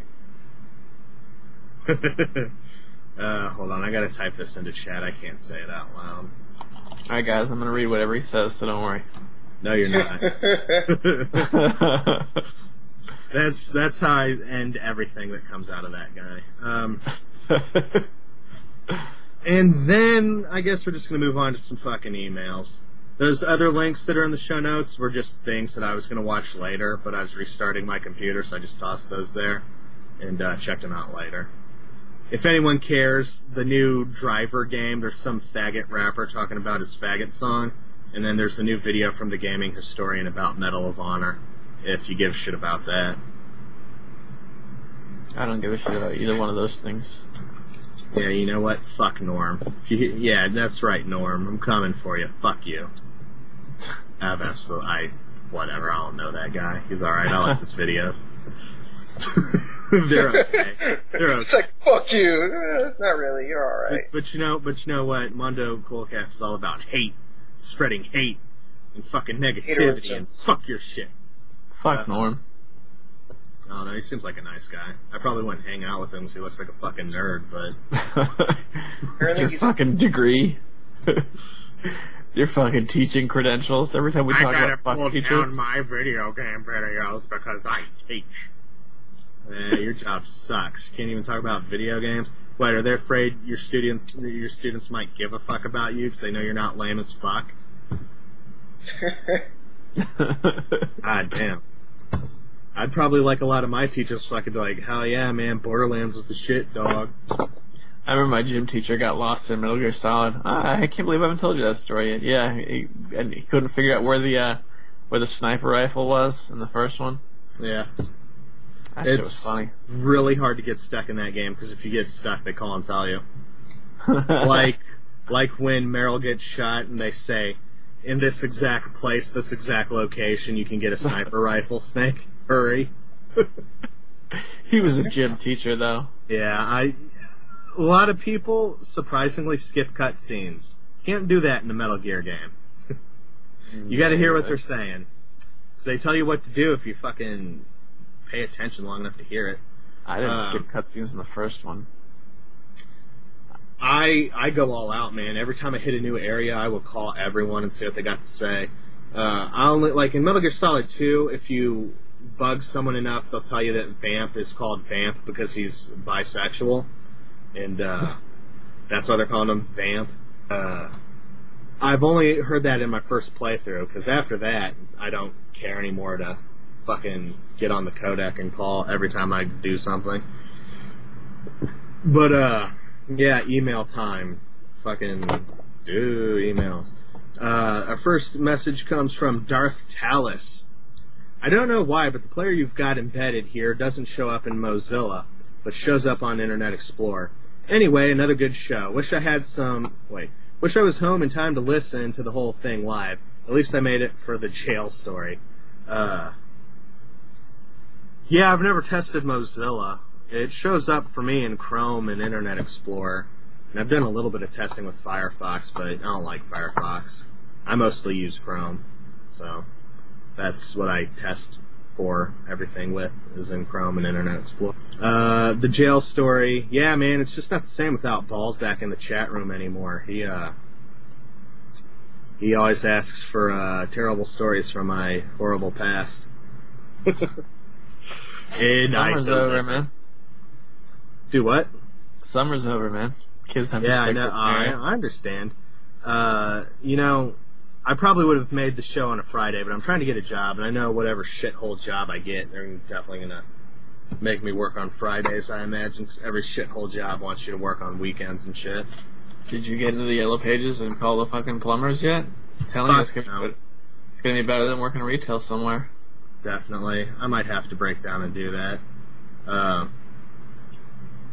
Let's see. Paul said, yeah, but I have absolutely no trade skills. I'm not particularly handy, so that will just be a mess. I'll give it a shot, though. I'm definitely willing to go in and fuck up some guy's job and house. Because, you know, fuck it. Balzac writes in, "Hello, Jerry. How's the live show going?" Nah, it's probably going well. Anyways, my question to you is, what are some Sega Genesis and Sega CD games that you would recommend that are not Landstalker, Lunar, Snatcher, and Eternal Champions? I can tell you right now I wouldn't recommend Lunar. Or part of the Sonic's Ultimate Genesis collection. Hey, Lunar's good. Yeah, that's like one of those very specific RPGs that are just too slow and tedious for me. Well, I played the PS1 version. I don't know what the Sega CD version is. Yeah, I burnt the Sega CD version. It's like, nah, no thanks. The cutscenes are fucking cool, though. I really liked those. Have to know, since I'm going to stick with my Model 2 Sega Genesis /CD for a while. Well, that's all, and am sad that I cannot make it to the live shows anymore. But your live podcasts were the highlights of my summer, and am glad that I got to enjoy all your stories you told during those live podcasts. And I don't think G&DB Radio, Tiger Claw Radio, or Classic Elite could have handled live podcasting as well as you have, so my hat's off to you, Jerry. That's a fact. Well, I guess that is it, so thanks for the live shows and fun times. Bye. I appreciate the compliments, and I need some more praising, so why do you agree with that statement, Alex? We've all done live shows, and they don't work. Classic Elite and Gooch and the Douchebag have done it? Didn't G&DB try it once? I tried that shit once, and it was awful. Clue. Not a fucking clue. My shit fell apart about a half hour in. What happened? Then again, I mean, like, what? Oh yeah, I did the first. I was going to do the first half hour and have Kaiser on the second half hour, and then when I was getting ready to have Kaiser on, shit just fell apart. Couldn't make it work. Yeah, and that was a lot of people were in there too. There was like 60-some odd people in there. Yeah, you got to test that shit before you do it. For sure. You gotta have a plan B and a plan C. Plan B was that's the end of the show. I definitely like the way that I have the show set up now, and I want more people to submit, like more people from Team Mondo Cool, or even you, some of the listeners. I mean, if you're up for it, make like a 5-minute video game review. Send me the MP3, and I'll play that shit. So it gives us a chance to get up and take a piss and get fucking cheese sticks and shit. Something that I forgot to put in the show notes, honestly, was Retro Kaiser has a review of something, but I'll get to that after the emails, since I just now remembered it. But, it's, 2.5 minutes of time to go take a leak. And having that stuff is good. Like, when I play interviews and then I get, like an hour to dick around in the chat room, I love that shit. And, it's good times. Oh, yeah. But yeah, the live shows are honestly less work for me. I don't have to edit anything, and that's why I like it. Because, being able to do everything on the fly with the DJ software, man, it's all about being lazy. Plus, it's always fun to just getting the buddies on, make dick jokes, talk about video games, good time. Snoochie boochies, man. Word. But Balzac asked us a question. He's got a Sega Genesis and a Sega CD, and he wants some game recommendations. He already knows that I'm in love with Landstalker and Snatcher. Eternal Champions, neutral. Lunar, yes, I'd recommend it if you like 16-bit role-playing games. If role-playing games from that are your thing, specifically the more difficult Genesis ones, yeah, definitely. I've got a little list here, or kind of a big list. I was actually going to work on a feature, because a couple of people have asked me before, like, where would you start collecting for retro systems? And I always say the Genesis, because there's not, right now, as things stand, there's not too much Sega love out there, so you can get a lot of good shit for really cheap. And I'll blow through my list of Genesis and Sega CD games, but I was going to put together a little feature on the website about this, so it kind of helped structure my list a little bit when Balzac asked this shit. Anyway, blow through my list right now. The Streets of Rage series, 1 through 3, Shin. Plays like Road Rash, but with rollerblading punk kids. I got that game. What do you think about it? You enjoy it? It's like you remember 2 Extreme for the PS1? It's like that, but Absolutely awesome. Not. I think it plays more like Road Rash 3D, Road Rash 2, kind of like that. I like how in the menus, like, it's made like in the 90s or whatever, so it was cool. Yeah, it's like very extreme. You got your flannel on and a backwards ball cap. You're buying like rollerblading gear from a fucking rapist out of the back of his Rapemobile van. And because I put Skitchin down, I put Road Rash 2, which plays exactly the same, so you're just on a motorcycle. Skitchin is very extreme attitude. Everything back then was attitude. Play it loud. Very neon and annoying. But Skitchin and Road Rash, great games. Sonic 1 through Knuckles, you can't go wrong with Sonic. Aladdin, great platformer, very smooth animation. Earthworm Jim 1 and 2. Strider, Bonanza Brothers, cool spot. Let's see, Double Dragon and Battletoads, fucking love that game. Battletoads. RoboCop vs. Terminator, super bloody, super fun. Lost Vikings, Super Nintendo version's better, but, fuck it, if all you got's a Genesis, get it on there.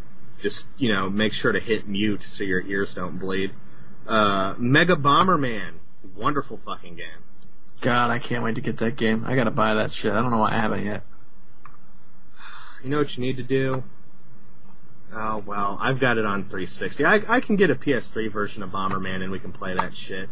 Or once you get your 360 situation sorted out, get Bomberman Live. That shit's I have it on the Wii. Do you want to play the Wii? No, I do not. We could play Not online. Wii. Not online. Play some Wii?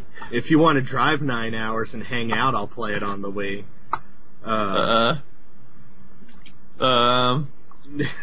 No, because the thought of doing that frightens me.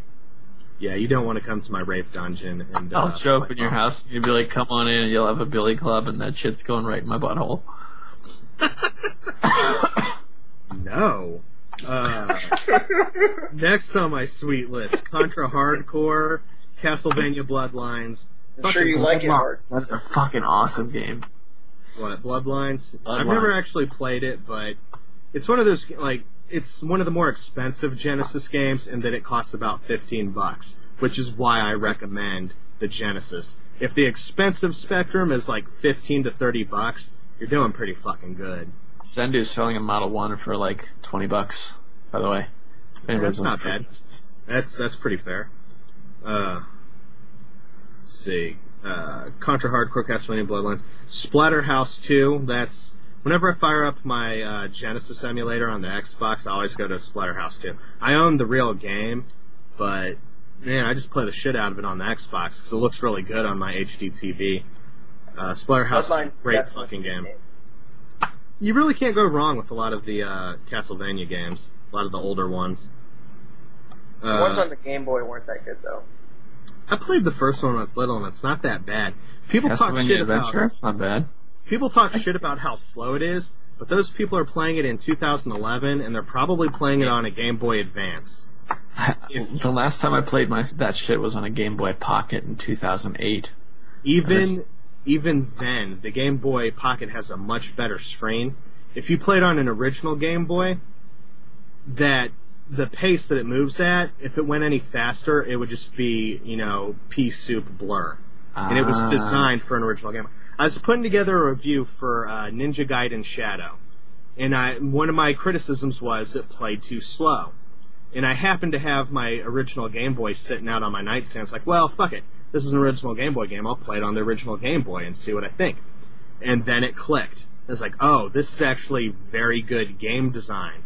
If it moved any faster, it would be too blurry, and it would be unplayable garbage. And that completely changed my opinion. Castlevania Adventure is one of those very, very early Game Boy games, and that was before the Pocket, before the Color, and on that screen, if it moved too fast, it looked like fucking shit. So there's a very good reason for why it moves that slow. And today, yeah, it feels, it's like, oh, Jesus Christ, why won't this jerk move? But if you played on original Game Boy, you'll see what the fuck I'm talking about. I gotta get me a Game Boy Pocket again. That's a really nice bit of machinery. I would just go with the Color. I mean, they're about the same size. The only real difference is you can play more games on the Color, and it's a little rounded. I have a Color. I have 2 colors and a brick. Okay. Pocket's the only one I'm missing. I've never had a Game Boy Pocket. Game Boy Pocket, Game Boy Light, and the last Game Boy Advance. The Pocket is the cheapest one of the lot. I mean, you can get one of those off of Amazon any day of the week for, $13 or so. I just have no real... I mean, yeah, maybe just to have it, in the collection. What's that last... something you want $13 on. Yeah, definitely. What's the Game Boy Advance, the last one that came out? The Micro? Yeah. So it came out after the SP, and nobody bought it, right? It's a little tiny one. It also wouldn't play Game Boy and Game Boy Color games, so... Really? I didn't know that. It will not. Got them. Yeah, exactly. It's a stupid piece of shit. The best Game Boy Advance would be a combination of the original and the folding one. I think the way the original one feels in the hands is way more comfortable, because I'm an adult, and the backlit screen of the SP Plus is the best screen. So if you just have that backlit screen on the original Game Boy Advance, that would be fucking ideal. I've never had a problem with the front-lit screen. I know it's inferior, but it still does the job just fine. I believe I've seen both. The one I own is an SP Plus, and I believe I was at my friend Jeff's house, and his sister had a Game Boy Advance, and I believe that was the front-lit screen. Does the front-lit screen, does that one have a switch that turns the light on and off? Yes. Okay. The SP Plus just makes it brighter, or toggles between bright and less bright, and it's always lit. So I believe I played for 5 minutes with the front lit one, and yeah, it was fine. It's better than the almost invisible original screen. Even in well lit conditions, it's hard to see that screen, and it's pretty bad, dude. When my power went out, a couple years ago, there was a hurricane that hit Texas real bad, and then it resulted in Ohio having 80-mile-an-hour winds. Everywhere in Ohio had their power out for a fucking week. And, Oil Lamp playing Game Boy Advance. I was playing, the Game Boy Color Zelda game by fucking Oil Lamp. And it was pretty hard to see that shit. Word. Yeah, okay. We have, Okay, to finish my fucking list, Splatterhouse 2 and Gunstar Heroes. Alright. What would you guys recommend for the Genesis? Phantasy Star 2 is pretty good game. Dr. Robotnik's Mean Bean Machine. That was actually on my list, but I didn't say it. Mean Bean Machine. Just because you need a puzzle game. Get the 6-in-1. It was the first Genesis game I got with my Genesis. That is excellent. And it's if you're just starting out and you only have a few games, that really needs to be one of them, because that's got your Golden Axe, got your Streets of Rage, got Super Hang-On to cover your racing games, and I can't believe I didn't write this down or say it. Comic Zone. Yeah, Comic Zone's a good game. Comic Zone is fucking awesome. The graphics, it's great. And the delivery. So hard. That's definitely one that you need a 6-button controller for. Oh, Beyond Oasis. That's a really good Zelda clone. This Donald Duck picture is cracking my shit. Ristar is also pretty good. Ristar? Yeah. Yeah, okay. I think that's on my, I have a draft on the website, and I think that's on my list. I've never actually played it, though. But I know it's popular, like a real popular platform. I've never played the first two, but Shinobi 3 I really liked. That's on that is on the 6-pack. Oh, there you go. That game is really sweet. Yeah. I would say the Phantasy Star games are a good way to go. The first one's on the Master System, and two. I know, but 3 through 4. That's 3 games. So it's got a pretty. 3 through 4. I'm sorry, 2 through 4. Basic math is most hard. people don't like. Isn't the fourth one supposed to be the best one in the series? Yeah, most people consider the fourth one the best, but most people don't like the third one. I have all of them complete and in immaculate condition, and I'm probably never going to play them because I tried playing them on the Genesis HD collection, and just not for me at all. I played a bit of the second one, and I was really actually I only tried the first one, so I will try the Genesis ones, but I imagine them being pretty rough. I played the second one. I was really digging it. I thought it was really same. It's pretty hardcore though. It's definitely an unforgiving game. Oh yeah, definitely. Like, that's one of those games that I'd probably play on an emulator just for save states and shit. One thing I was pissed off about was they actually made remakes of the game with like updated graphics for the Saturn, right? Actually, I think it was locally PS2 or something. And graphics, it basically looked like it was the same game, but kind of like what they did with the Monkey Island remakes, where it's the exact same game, but everything just looks way better. It's like way crisper, and it looked really good, and I was really pissed off we didn't get it because it just looked so clean. Yeah, Phantasy Star Collection on the Saturn. What are you giggling about? I will explain. This was a thread on 4chan I just came across. Something they do every now and then where it's like the protagonist of the last video game you've played has been replaced with such a character. Usually it's the last boss from the last game you were playing. How fucked are you? The main character of the last game you played is this person. Please explain your experience.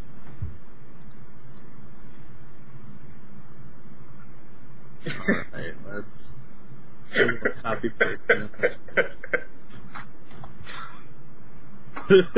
What? What game were they playing? Any Sega CD recommendations out of either of you? Popful Mail. Great side-scrolling RPG action type game. Terrible voice acting, but in a funny kind of way. I've seen the opening cutscene. I don't think I've ever beat the first level. I've tried to play it a couple of times, and the opening animation was pretty fucking sweet. Yeah. I never had a Sega CD, so I can't really comment. Well, my short list of Sega CD must-owns. If you want to go this route, instead of getting Earthworm Jim on the Genesis, get it on the Sega CD. It'll cost a lot more, but it's got a few extra levels, CD quality sound. I really want to play Brain Dead 13. I think that's on Sega CD also. You ever heard of that game? Never heard of it. Do you remember that game, Dragon something? It was like that. The game is like Dragon's Lair. It's like one of those. It's like one of games. It's like one of those. It's like a cartoon game with like a haunted house, but it's supposed to be like horror themed, but not quite, like kind of cutesy, but still pretty, fucking bloody. That came out on the. It was on the PS1 in the first year. One of those giant cases. I think it was also on the Sega CD. Never heard of it. It possibly could have. There's a couple of games like that on there though. There's one about ninjas that's not too bad. I would definitely say Sonic CD is probably the first Sega CD games you get. It's one of the best, and it's also one of the cheapest. So that's definitely a way to go. Wing Commander, absolutely love that game. It's one of the best, and it's one of the cheapest. Sonic CD and Wing Commander complete, you're looking at $5 to $10 tops. So those are a good way to go. Star Wars Rebel Assault's not bad. That's another like $5 to $10 game. And Final Fight CD. if you don't have the like Xbox Live or PSN version, this is one of the best versions of Final Fight, next to Final Fight 1, which is my favorite version because it's got Cody and Guy from the Street Fighter Alpha games, from the alternate future where Cody becomes a criminal and you can just like beat the shit out of people with your handcuffs and shackles. It's pretty fucking sweet. Sounds rockin'. And I didn't write this down, but Mansion of Hidden Souls might be something you want to check out.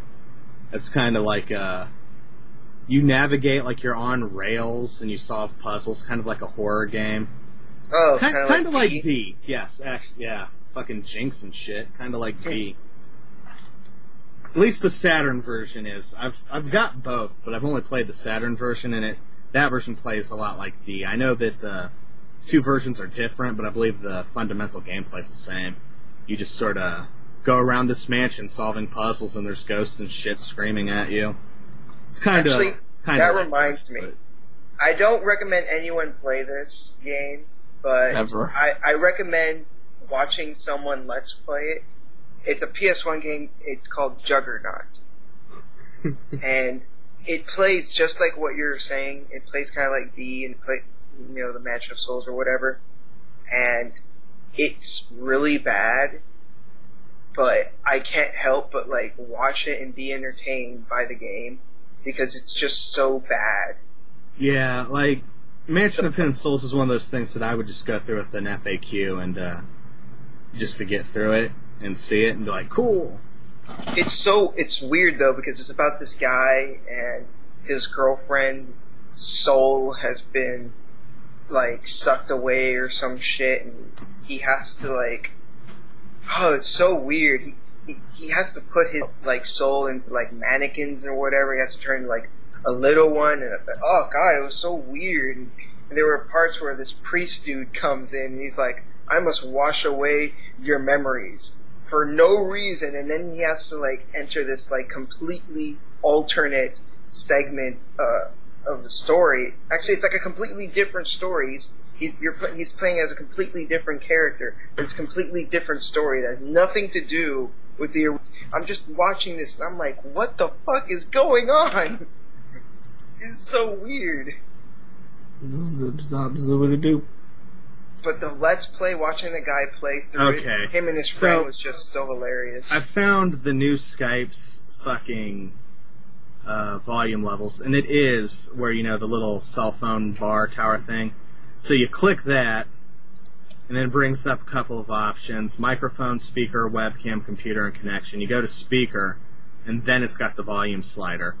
Why would they hide it instead of having it where it was out in the... Fuck you, Skype. Every time you... Oh, man, it's just like YouTube.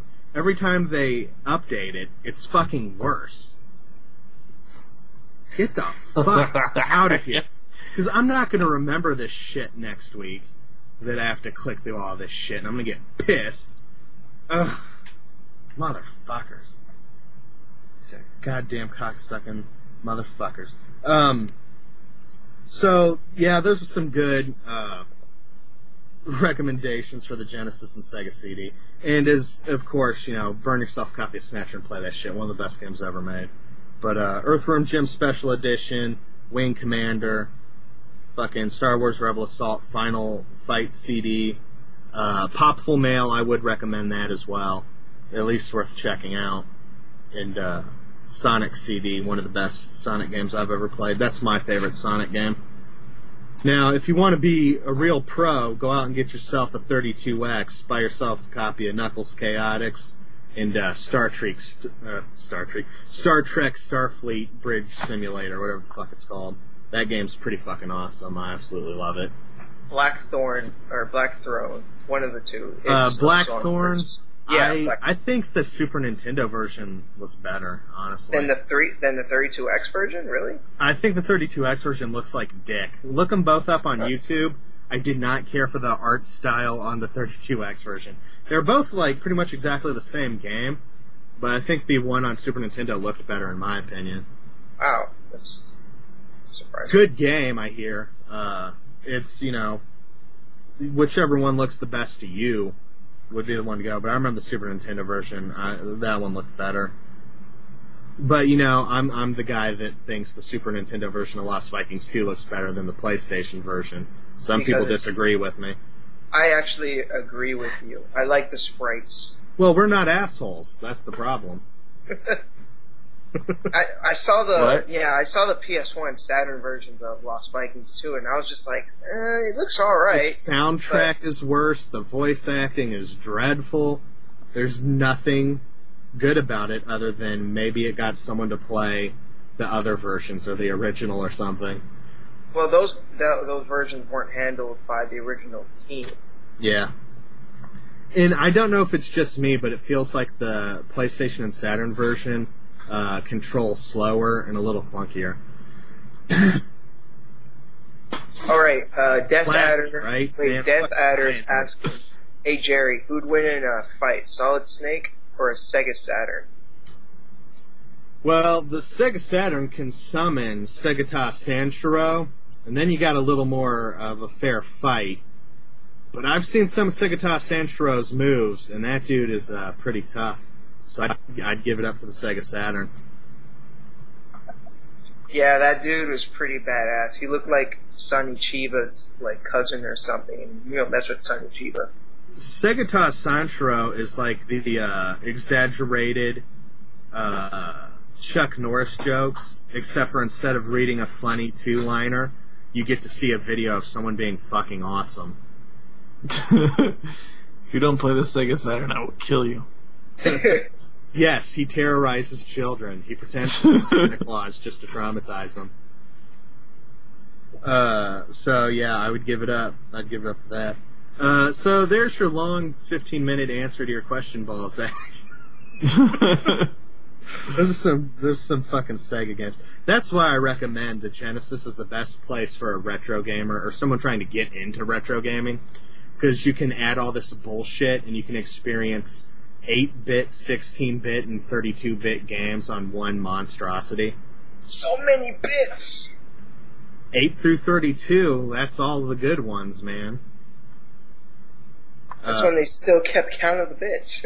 You know, you can get the power base converter, the 32X, and the CD. Right when the Dreamcast came in, nobody gave a shit about bits anymore. I remember when the Dreamcast first came out and the PS2 was coming out, they called them 128-bit consoles. And that's when I started to realize that computers didn't really work like that, that those were arbitrary marketing numbers that didn't mean shit. Mm-hmm. But those were the days, man. Next email comes from Punk Metal.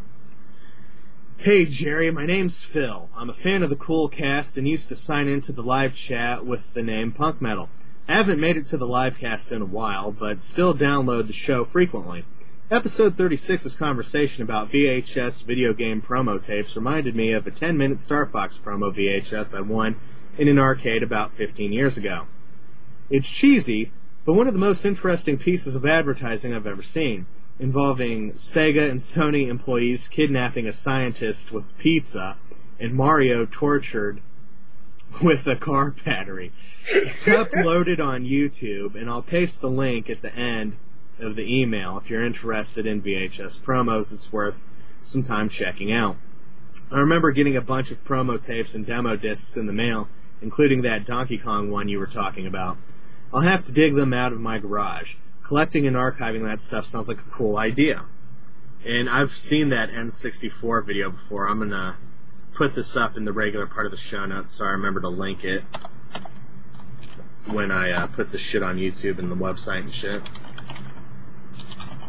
And yeah, like a Sega and Sony guy, they're dressed in like all black and sunglasses. They fucking kidnap some asshole, and it's marketing, man. They need to make shit like this still. One of my favorite Nintendo commercials was for the original Smash Brothers. When it's like, they're all wearing costumes. And then just fucking Donkey Kong starts wailing on Pikachu. It's like, yes! Yeah, that was awesome. Get a fucking big old Donald Duck boner. Thanks for writing in Punk Metal. It's It's good to get emails from people that don't write in often. I like that shit. Everybody's favorite fan VK writes in, Jared, this is the only thing you should not trust Shintai about. You love training and catching Pokemon. Such a gameplay mechanic is available in Tales of Symphonia, Dawn of the New World. You can catch monsters, train them, they evolve. Plus, the game expands on the Symphonia story, which is always a plus. But finish Symphonia 1, otherwise you won't care about the characters as much. On the website, Abyssal Chronicles, there's a walkthrough to get you from where you're also in the options menu, from where you are also in the options menu in Symphonia. Look at a synopsis to find out where you are and what you're doing last time you played. Is that true? Is there something in the options that tells me what the fuck I was doing? Because if there is, I will definitely load up my old Symphonia save and progress, because... Oh, God. Yes, this game... is. There's something called a journal. Okay. And that actually tells you what you were doing throughout the entire game. Okay. I really appreciate that, VK, for hipping me to that awesome feature that I think should be in every video game.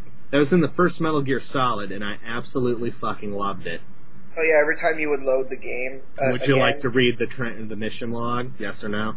I always select no, because I've got that whole game memorized now. But back in the day, that was beneficial. Yeah, I just actually, now that VK mentioned, that reminded me too that that's actually really helpful, especially if especially for a long RPG like that. Yeah, all the Tales games that maybe not the older ones, but definitely the newer ones, or at least the ones like Symphonia and onward. I'm pretty sure all of them have that. If you know what you're doing in Metal Gear Solid, and you skip the cutscenes, you can beat the game in less than 5 hours. And so you don't really need those notes like that. But I got Tales of Symphonia when it first came out. And I remember the last time I was playing it, one of my friends came over to my house banging on my window like, let's fucking smoke some dope and break other laws. And I'm like, okay, hang on. And that's the last time I ever played that shit. It's like, let me save and I'll be out. And when I came back like a week later, it's like, what the fuck was I doing? Where am I at? What's going on? And that was the last time I ever touched it. Here's the thing though, VK, I don't think Symphonia 2 is worth playing. I just didn't think it was that good. There is a Pokemon aspect to the game. Trolled hard. But it's so pointless. I beat the game barely using it, and the very first monster that you get, all I did was kept leveling him up and evolving him, and it turned into this badass monster. Okay, here's why I might try this game out. Used, it's $12. Are you saying that it's not worth $12? Oh, yeah, I'd say it's worth $12. Okay, then.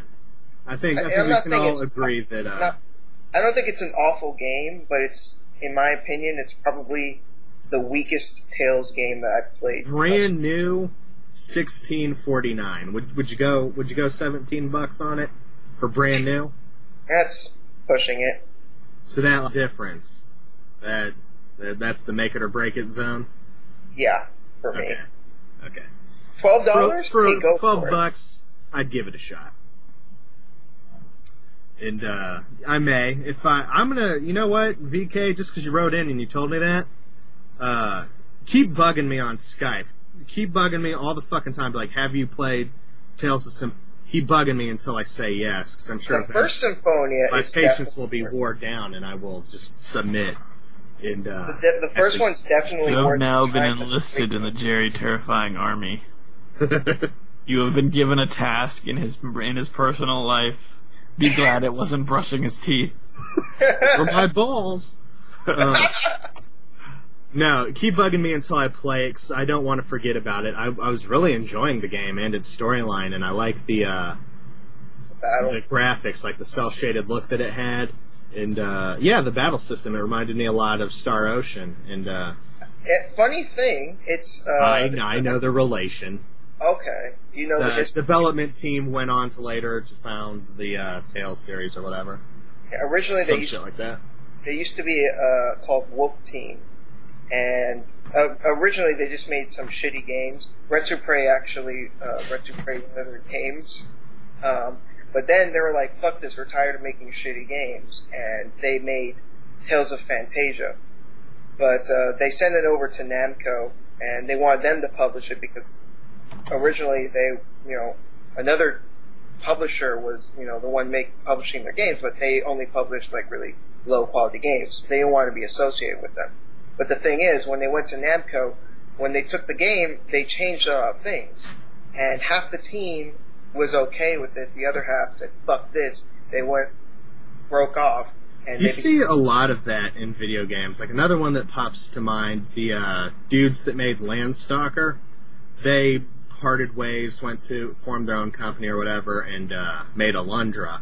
Because when I fired up Alundra, I was like, holy shit, this plays a lot like Landstalker. 2 seconds of Googling later, it's like, so, I see. I actually like the way Landstalker looks better, the isometric view. I actually like that better than the just flat sprites that they use in Alundra. But other than that, the gameplay is very similar. The protagonists look very, very similar. And it's good. Yeah, her working on a review for that shit, and Alundra's a little bit harder. Like, I fucking got stuck early on. Like, well, not even stuck, it's just I missed a couple of things and my progress halted because I didn't recognize something. It's like, oh shit, I can walk through that? Fuck. So that's why I like the isometric view. It made things a lot more apparent of where you can and can't go. There's like a door inside of a dungeon, and like really early in the game, like the second fucking thing you do, it's like, where the oh, I can walk through that? Shit. And then I started making progress again. But I don't know. Whatever. Both sweet games. Fuck, my mouse is going nuts. Okay. So anyway, he has VK has a Q&A section lined up, and everybody feel free to answer these questions. Ever played F-Zero? Yes, a long time ago. Didn't care for it. Mode 7, sweet. Never played it. Alex, you ever play F-Zero? I played it a long time ago, but I was never a fan. I was more of a Mario Kart guy. What do you think about the Mega Man storyline? It really intrigues me how the early games had almost no story whatsoever in the games, but when you look at the manual and later in the X and Zero series, the story expands and the characters have some great backstory. Any opinions on various Mega Man plot points? No, you go ahead. I always liked the little bits they revealed, but since it was, it was always very understated for a reason. So, you're telling me that you don't have hundreds of pages of Mega Man fanfic under your bed? Why would I keep them under my bed? Like, I would print them all out. Because of all the erotic scenes with Roll that you need to have by your bedside for any spontaneous jerk sessions. I will say this, though. This is true. Roll has always been in my Mugen roster. Must have in the Mugen roster, and I don't know why. I always had Zero. At this point, it's just because she's always been there. Me personally, I never played the original Mega Man games except for 8 and 7. Man, you're missing out. I only played 8 and 7. I get the Mega Man collection on PS2. Yeah, 100% recommend that. I was going to say that. That's how I played all the Mega Man games. Like, I have 2 and 3 on the NES cart, but being able to tweak the difficulty on the PS2 collection and being able to play the arcade fighting games, pretty fucking sweet. I'm a huge fan of Mega Man X. I've beaten 1, beaten 2, I haven't beaten 3 yet, I beat 4, I beat 5, I haven't beaten 6, that game sucks, I haven't beaten 7, because that game sucks, I've beaten 8, huge fan of Mega Man X, and the story has never really been that much of a focus. It's really mostly like any story in that game is mostly like Sigma. He's a badass and he keeps coming back for more. So X and Zero. If you liked Mega Man X, you should try Mega Man Extreme for the Game Boy. The only Mega Man I really got into was the original series. I've never made it far in the first one. I've beaten 2 through 7 on the PS2 version. And I don't remember what difficulty I had that set at. I believe it was at the original difficulty. But just the fact that it lets you save instead of writing down codes makes it the superior experience. Also, Mega Man Legends 1 and 2. The first one I thought had a cute, charming story. But in the second one, I thought it would turn into garbage because... So, Shintai, should the story for all Mega Man games be told with Mega Man 8 cutscenes? God, no. God, his voice is awful. And the only X game I've ever played is the first one. I almost beat Mega Man X. I got to the final boss, and there's various sections of the boss fight, and I could beat the first part of the boss fight, but no fucking matter what, no matter how many days I threw at that game, I could not finish that fucking boss fight. So then I just never played any of the other X games, and that was all on the Mega Man X collection, which I also recommend for anyone that wants to get into the series. Now, when the Mega Man collection first came out, there's this real big controversy. They swapped the A and B buttons around on the GameCube version, and nobody could play that game because they were that confused that jump and shoot were swapped. It was ridiculous. The way I play a game is, I don't actively think A does this, B does that. When I push a button and something happens, I know that that button makes that thing happen. And that's how I remember it. So after about, 2 minutes of fucking up, I would adjust, I really don't think it'd be that big of a, deal breaker. But there are a lot of people that were pissed about that back in the day. I'll never let that shit go. I think that's the first time I got pissed off at a message board. But you guys are fucking dumb. I think I'd just rather get the PS2 version. Yeah, I would say the PS2 version is the way to go, especially if you have a backwards compatible PS3, because then you can play Mega Man 1 through 10 on one machine. That would be nice. And, that's pretty epic. Yeah, very Too bad I won't be able to play PS2 games on my PS3. I know, that sucks. Fuck you, Sony, for removing one of the best fucking features. Being able to play 15 years of games on one machine is fucking awesome. It's fucking cum guzzlers. Fucking Sony. I'm really pissed that it only does everything marketing campaign, because it only did everything in 2006 to 2008. After that, they just started taking out all the sweet features. So, like Linux. Yeah, I actually used that up until my PS3 died. I never got around to reinstalling it, but I actually used it and dicked around with it, and it was kind of fucking cool. And, I don't know, whatever. Fuck them for moving stupid shit. The PS2 compatibility is the biggest one, though. Just because I've got a lot of PlayStation 2 games. I got 30 or 50 fucking PS2 games, and I still play them. And, I've got 20 consoles hooked up. Do I really need 21? Get the fuck out of here. That 21 is the deal breaker. That's the fucking camel in the straw and all that shit. Camel? I think you said it backwards. Camel in the straw and shit. Just sort of glossing over the phrase, dude. You know what, buddy? I think this might be it for me. Alright, get the fuck out of here. Alright, take care, Good night, bro. guys. I'm going to sleep. Ding dong. Yeah, man, sorry for this episode, guys. I guess I've been rambling quite a bit. Feeling it in my voice box. Yeah, I've never really cared about the story in Mega Man. I've been more of an original Mega Man guy, so I just play for the game. 3, the hosts on the show know that I'm now in China, so I was wondering, have you ever moved houses? Please tell us your stories. Me personally, no, I haven't, because I'm a bum. I am a neckbeard living in my mom's house forever. And I got a bit of a story. For the longest time, I was living in my old house. Before that, I used to live in an apartment, but that's when I was like really, really young. I was like 3 at the time, so I barely even remember it. So most of my life, I lived in this house.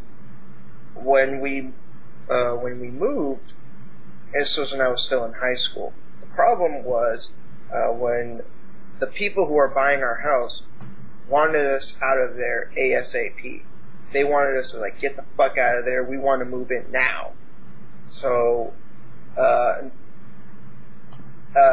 people that were trying to move out of the house that we were going to move into, they needed about a month. So we basically had a month where, we didn't really have a home. So what we did was we had to move into my grandmother's apartment, who had passed away not that long before then. And we were basically living in, like, the 5 of us in this tiny little apartment for like a month or 2 months. It was something like that. It was pretty awful living there. How small was the apartment? How many bedrooms? 2. Ouch. So 2 the parents bedrooms. in one and the kids and 3 kids in the other? No, I slept on the floor, dude. Oh, that sucks. Well, not directly on the floor. I had like one of those air beds. Yeah, that's a step up from the floor. I didn't really care for it though, because one side of it was supposed to be the side that you would sleep on, but it was all dirty. So I would sleep on the other side, and my skin kept getting stuck onto. Yeah, you were on the like vinyl shit. It was not fun. Well, here comes the day when we finally move out of here and we can move into the house I'm in now. Oh my god.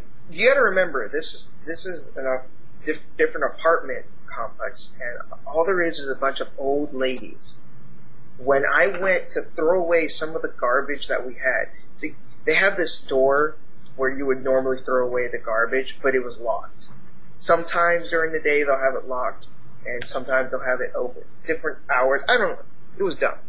So I went to another building where it was open, so I could throw away the garbage, run back, and, put away some more stuff. These old ladies all ganged up on me, and, speaking in Spanish, and my Spanish is horribly rusty. Like, ¿qué tú estás haciendo? I'm like, what the hell? I'm just throwing away garbage.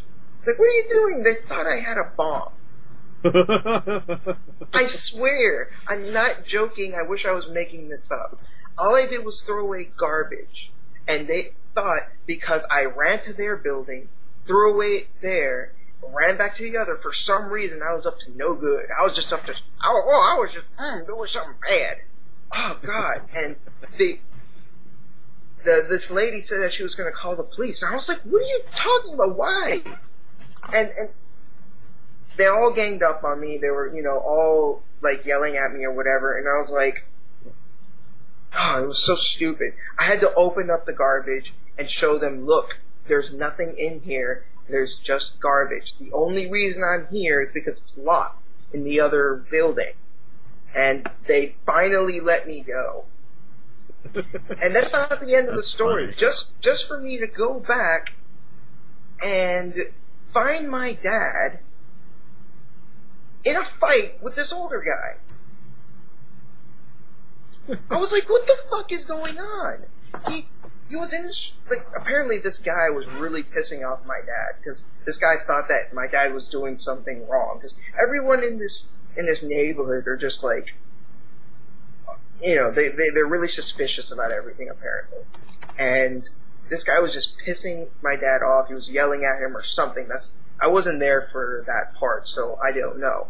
And I just saw him, and he was roundhouse kicking this guy in the middle of the street. I was just like... I've got absolutely no moving stories. When my brother moved out, I moved into the bigger bedroom. That's about it. It's a lot sweeter in here. I got, like, way more room. Suffice to say, the cops were still called. Fortunately, not because of me, because of my dad. The cops were still called, and we had to get the hell out of there. And luckily, we didn't get in trouble. But that was just a completely fucking stupid experience. And just being in that apartment was awful because everyone was so cramped, everyone was really cranky, and to deal with all these old people who are like really nosy and they think they know better or whatever, it was just so stupid. Yeah, I don't know. Old people are shitty. They're all evil. Old people are dicks. Have you ever been so bored that you started writing video game plots and stories? I have, and I've come up with some pretty weird shit. Me? No. I've got a sweet novel that I've written. Maybe someday I'll throw that up on the website for you people to plow through. It's a lot of really bad jokes and really poor taste. I believe I've taken most of that out, but some of it's pretty good. Actually, I pasted some of it in Skype, and I'm sure you ignored it, as a chapter from my Rip McNasty book, and it's good shit. I remember when I was a little kid, and I think I was in like 3rd grade at the time, I created this stupid character that would go around and just murder kids. It was the stupidest thing. My friend they had a story, actually. I believe it was my 2 friends were working on this brilliant thing, and it was their horror movie, right? And it's actually not that bad. It's called The Basketball Killer. Now, if you've ever been to a playground, occasionally kids will forget their basketballs, and occasionally kids will have their names or address written on it. And the Basketball Killer searches playgrounds looking for abandoned basketballs with names or addresses and kills those kids. And that's their shitty fucking urban legend horror movie. And it's actually got some potential. I think it's pretty... that's as good enough reason to kill kids as anything else. Let's see. Now, this one is definitely... You can tell a teenage boy wrote this. How would you react if a naked woman knocked on your door and both of you were drunk? How do you think would react? Boner. Donald Duck picture. Honestly, I mean, I'd probably just call the police.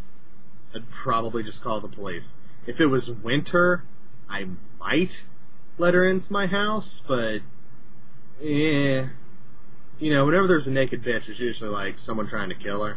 So I don't necessarily need that in my living room. If it was, I guess I'd bring her a blanket or something to cover up. I'm not just going to start, like, raping a bitch because she's naked and in front of me. So I'd probably just cover up the blanket and call the cops. Or, I mean, depending on how out of it she was, you know. Yeah, I'd probably call the cops no matter what. It's not like I'm going to let that bitch in my car and drive her home if I'm drunk. So I'd probably toss her a blanket and call the cops.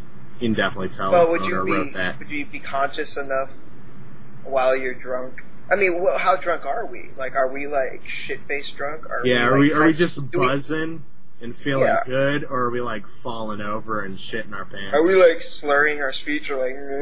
I mean, come on, like. I think no matter what, I'd be able to handle that shit and just call the cops and throw her a blanket or something. Yeah.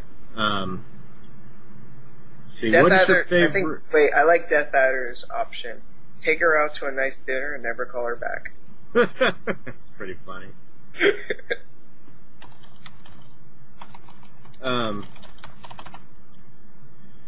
Shit, that is pretty good. What's your favorite food? Can you cook? Did your grandma used to make it? My favorite food is all of it. I can cook a few things. You know, if I want to learn how to cook something, I can cook it. You know, basic grilling skills. Every man needs those. And did my grandma used to make it? The only thing I've ever ate that my grandma made was like Thanksgiving shit, and nothing there's particularly my favorite. I'll don't know. I like most food, dude. Meat. I like meat. Anything with meat in it is top notch. Chicken parmesan. No, I can't cook it. My grandmother never made it. Yeah. Is on this episode. If he's not here, tell him he should always appear drunk on the MCC. Kaiser's drunk a lot of the time, and he's probably passed out right now. I don't know why he's not here. He popped up on Skype, and I showed him the show notes like an hour or two ago, and he said he's not going to be joining us tonight, so I don't know what he's doing. He's probably pissed out of his mind, and, that's Australian for drunk. And, I don't know. I don't want him to be probably using a boomerang to get himself more beer.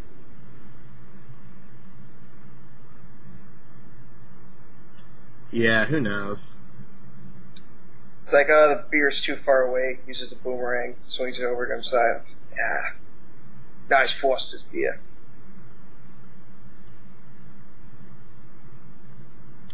Let's see. Next question. When is the next Mondo Drunk Cast? Next July. I think we're going to do it yearly. And, yeah. I would do a Mondo High Cast if all you chumps were manly enough to blow some trees, but whatever. Maybe I'll get high one day and just laugh the whole time. And, yeah, that's it. Those are my random questions. VK. Good stuff. Next message from Hardcore. That NES storage auction is a shocker. What was wrong with that, man? This is one of the Nintendo's first DS's. Haha, what the fuck. Keep doing what you're doing. Haven't missed an episode of Mondo Coolcast since number 1. It's regular automobile listening. Question for the show: Mass Effect 2, Talibaz Normandy. Do you want a big reveal of what's under the suit in Mass Effect 3, or do you like the mystery? For me, the most interesting relationship option in Mass Effect. I definitely want to see what's going on under the costume. Definitely want to see what's up. I do as well. I want to see who I banged at the end of the game. Yeah, definitely. If you're sticking it in, you want to know what they look like. Definitely a cool character, and I imagine she's got to be, pretty hot. But, probably isn't. I hope she is. I see a lot of... Actually, I put in Tali in Google. There's a lot of fan art, and everyone makes her out to be, this really beautiful chick. The thing that makes me think it might not be that hot is she's got the thumb and 2 fingers. Might be a lot more alien looking than the rest of them.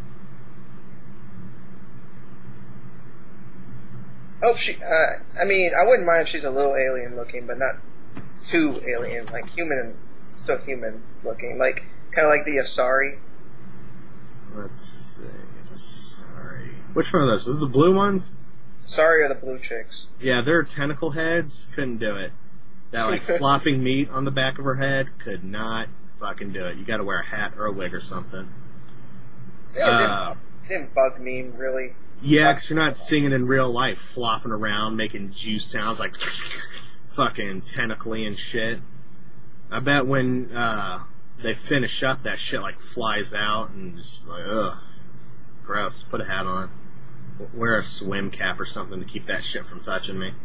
Mass Effect 2, spoilers. How many of your crew survived the death mission at the end? All my main cast lived, but the crew was wiped as I didn't realize I was working on a hidden timer. I still need to go back, and I've mentioned this a couple of times. I need to go back and get the save the way I want it. The Geth dude died, and the blue chick died.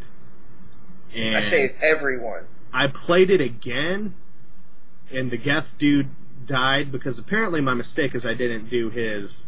the mission you have to do to buddy up with him. So I need to go back and do that. And someone else died the second time I played through. So the second person dying is just because I haven't chosen the correct people for the specific missions you send them on. And I haven't done the Geth guys, buddy up missions. So I need to go back and do all that. Yeah, I saved everyone. I felt pretty proud about that.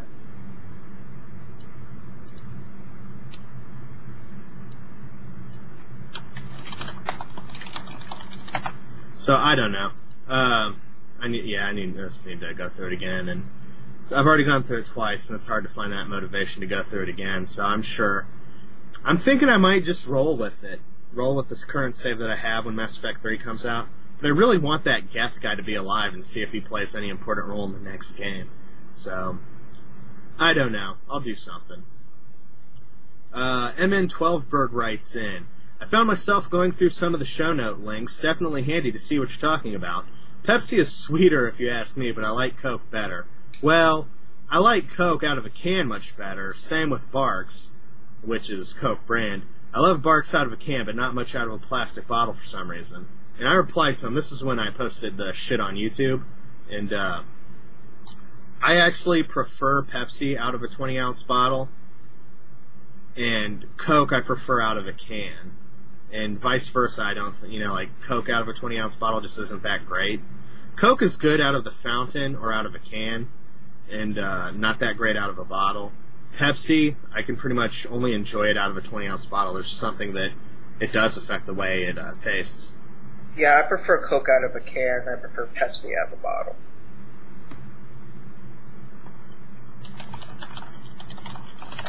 So, yeah, and then on the YouTube conversation, I mentioned Faygo, and apparently in the part of Canada he's in, they do have Faygo. So I'm assuming it's like dead north of Michigan, whatever part of Canada that is. I don't fucking know your provinces, dude. I think that's Ontario. I see a lot of Ontario license plates on the highway. So I'm assuming he lives somewhere in that, like, general vicinity. Got two more emails. Let's see, Maximum RD writes in, totally agree with your Fright Night comments / views. Also, having recently rewatched the original sequel, Fright Night 2, damn, that one was bad. The main characters were back, but this time it is the villain from the first movie's sister going after Charlie. I know why I forgot about the sequel. It was weak.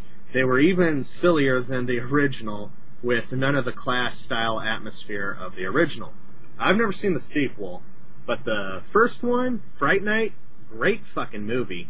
Real cheesy, classic vampire movie. The vampires don't twinkle. And the character, Peter Vincent, played by Andy McDowell, great character. Really liked him, really enjoyed it. It's a really good movie. Everybody should check it out. Fright Night used to be on instant streaming, but when I found out about this remake, I wanted to watch it, and it had since been pulled down.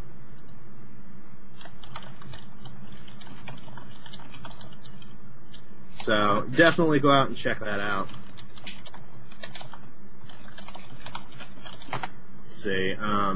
That's all the messages on the show notes. I got one more email from someone while we were doing the show. It popped into my inbox, so I'm going to go ahead and read that since we're here right now. I was just catching up on Mondo Coolcasts. Oh, wait, this is from 78 Strider Strikes Back, who had an issue with his account a few weeks ago and had to make this new account. I was just catching up on Mondo Coolcasts that I missed, and I overheard someone messaged you on Skype about my channel. I just want to say thanks for the mention about my new channel. What happened to my old channel was I did a contest, and a troll made a few accounts to try and win the prize, but I did not put those channels in the drawing. He didn't win, so he decided to troll me, telling me he was going to hack my channel. I didn't and still don't believe him, but rather than take a chance, I closed my channel because it was linked to my personal email with my bank accounts. So I started a new channel with a different email. Thanks for the mention. Love everything you do, and keep it Mondo cool.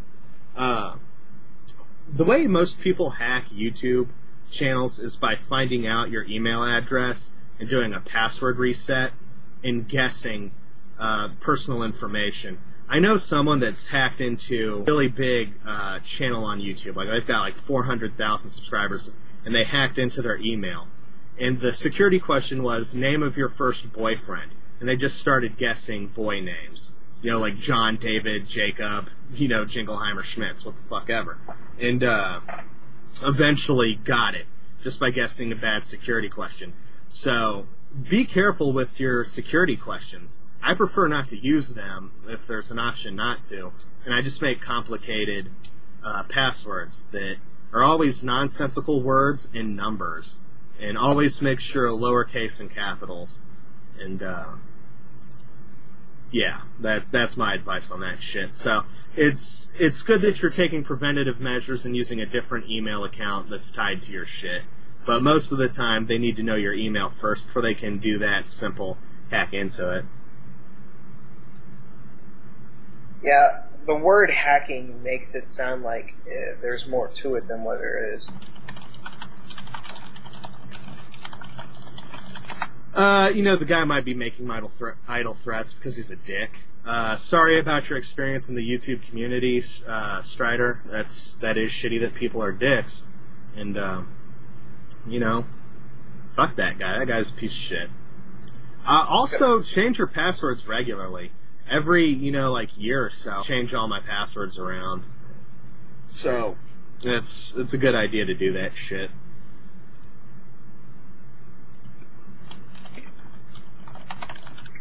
And I think that'll do it for this episode. I was going to play that Retro Kaiser thing, but fuck, man, it's 1:30 in the morning. We've been going for a long time. And I'll just make sure to put that on the show notes and leave myself a note saying to play that. And that is what I will definitely do, because I need to have Kaiser on the show. I think he said he's not going to be around for the next few episodes. His personal real-life shit, he is going through a move right now. So that kind of ties into VK's shit, that he's not here because of a move. I just fucking managed to put that together. Oh, that's a shame. It's getting late. It's 1:30 in the morning. I can see where Alex is coming from. Not the Mondo Coolcast until all three of us are here. Yeah, I know. We need a little bit of Kaiser. He's the random element. He's kind of like the Joker, but hasn't murdered anyone that we know of yet. There's two versions of the Joker. There's the one that's a clown dick, like, the original Batman TV show, and then there's the maniac, like the Dark Knight the Dark Knight one, where he's just like this random element of chaos. So Kaiser's a little bit like that. He's just this random chaotic element that can't be predicted.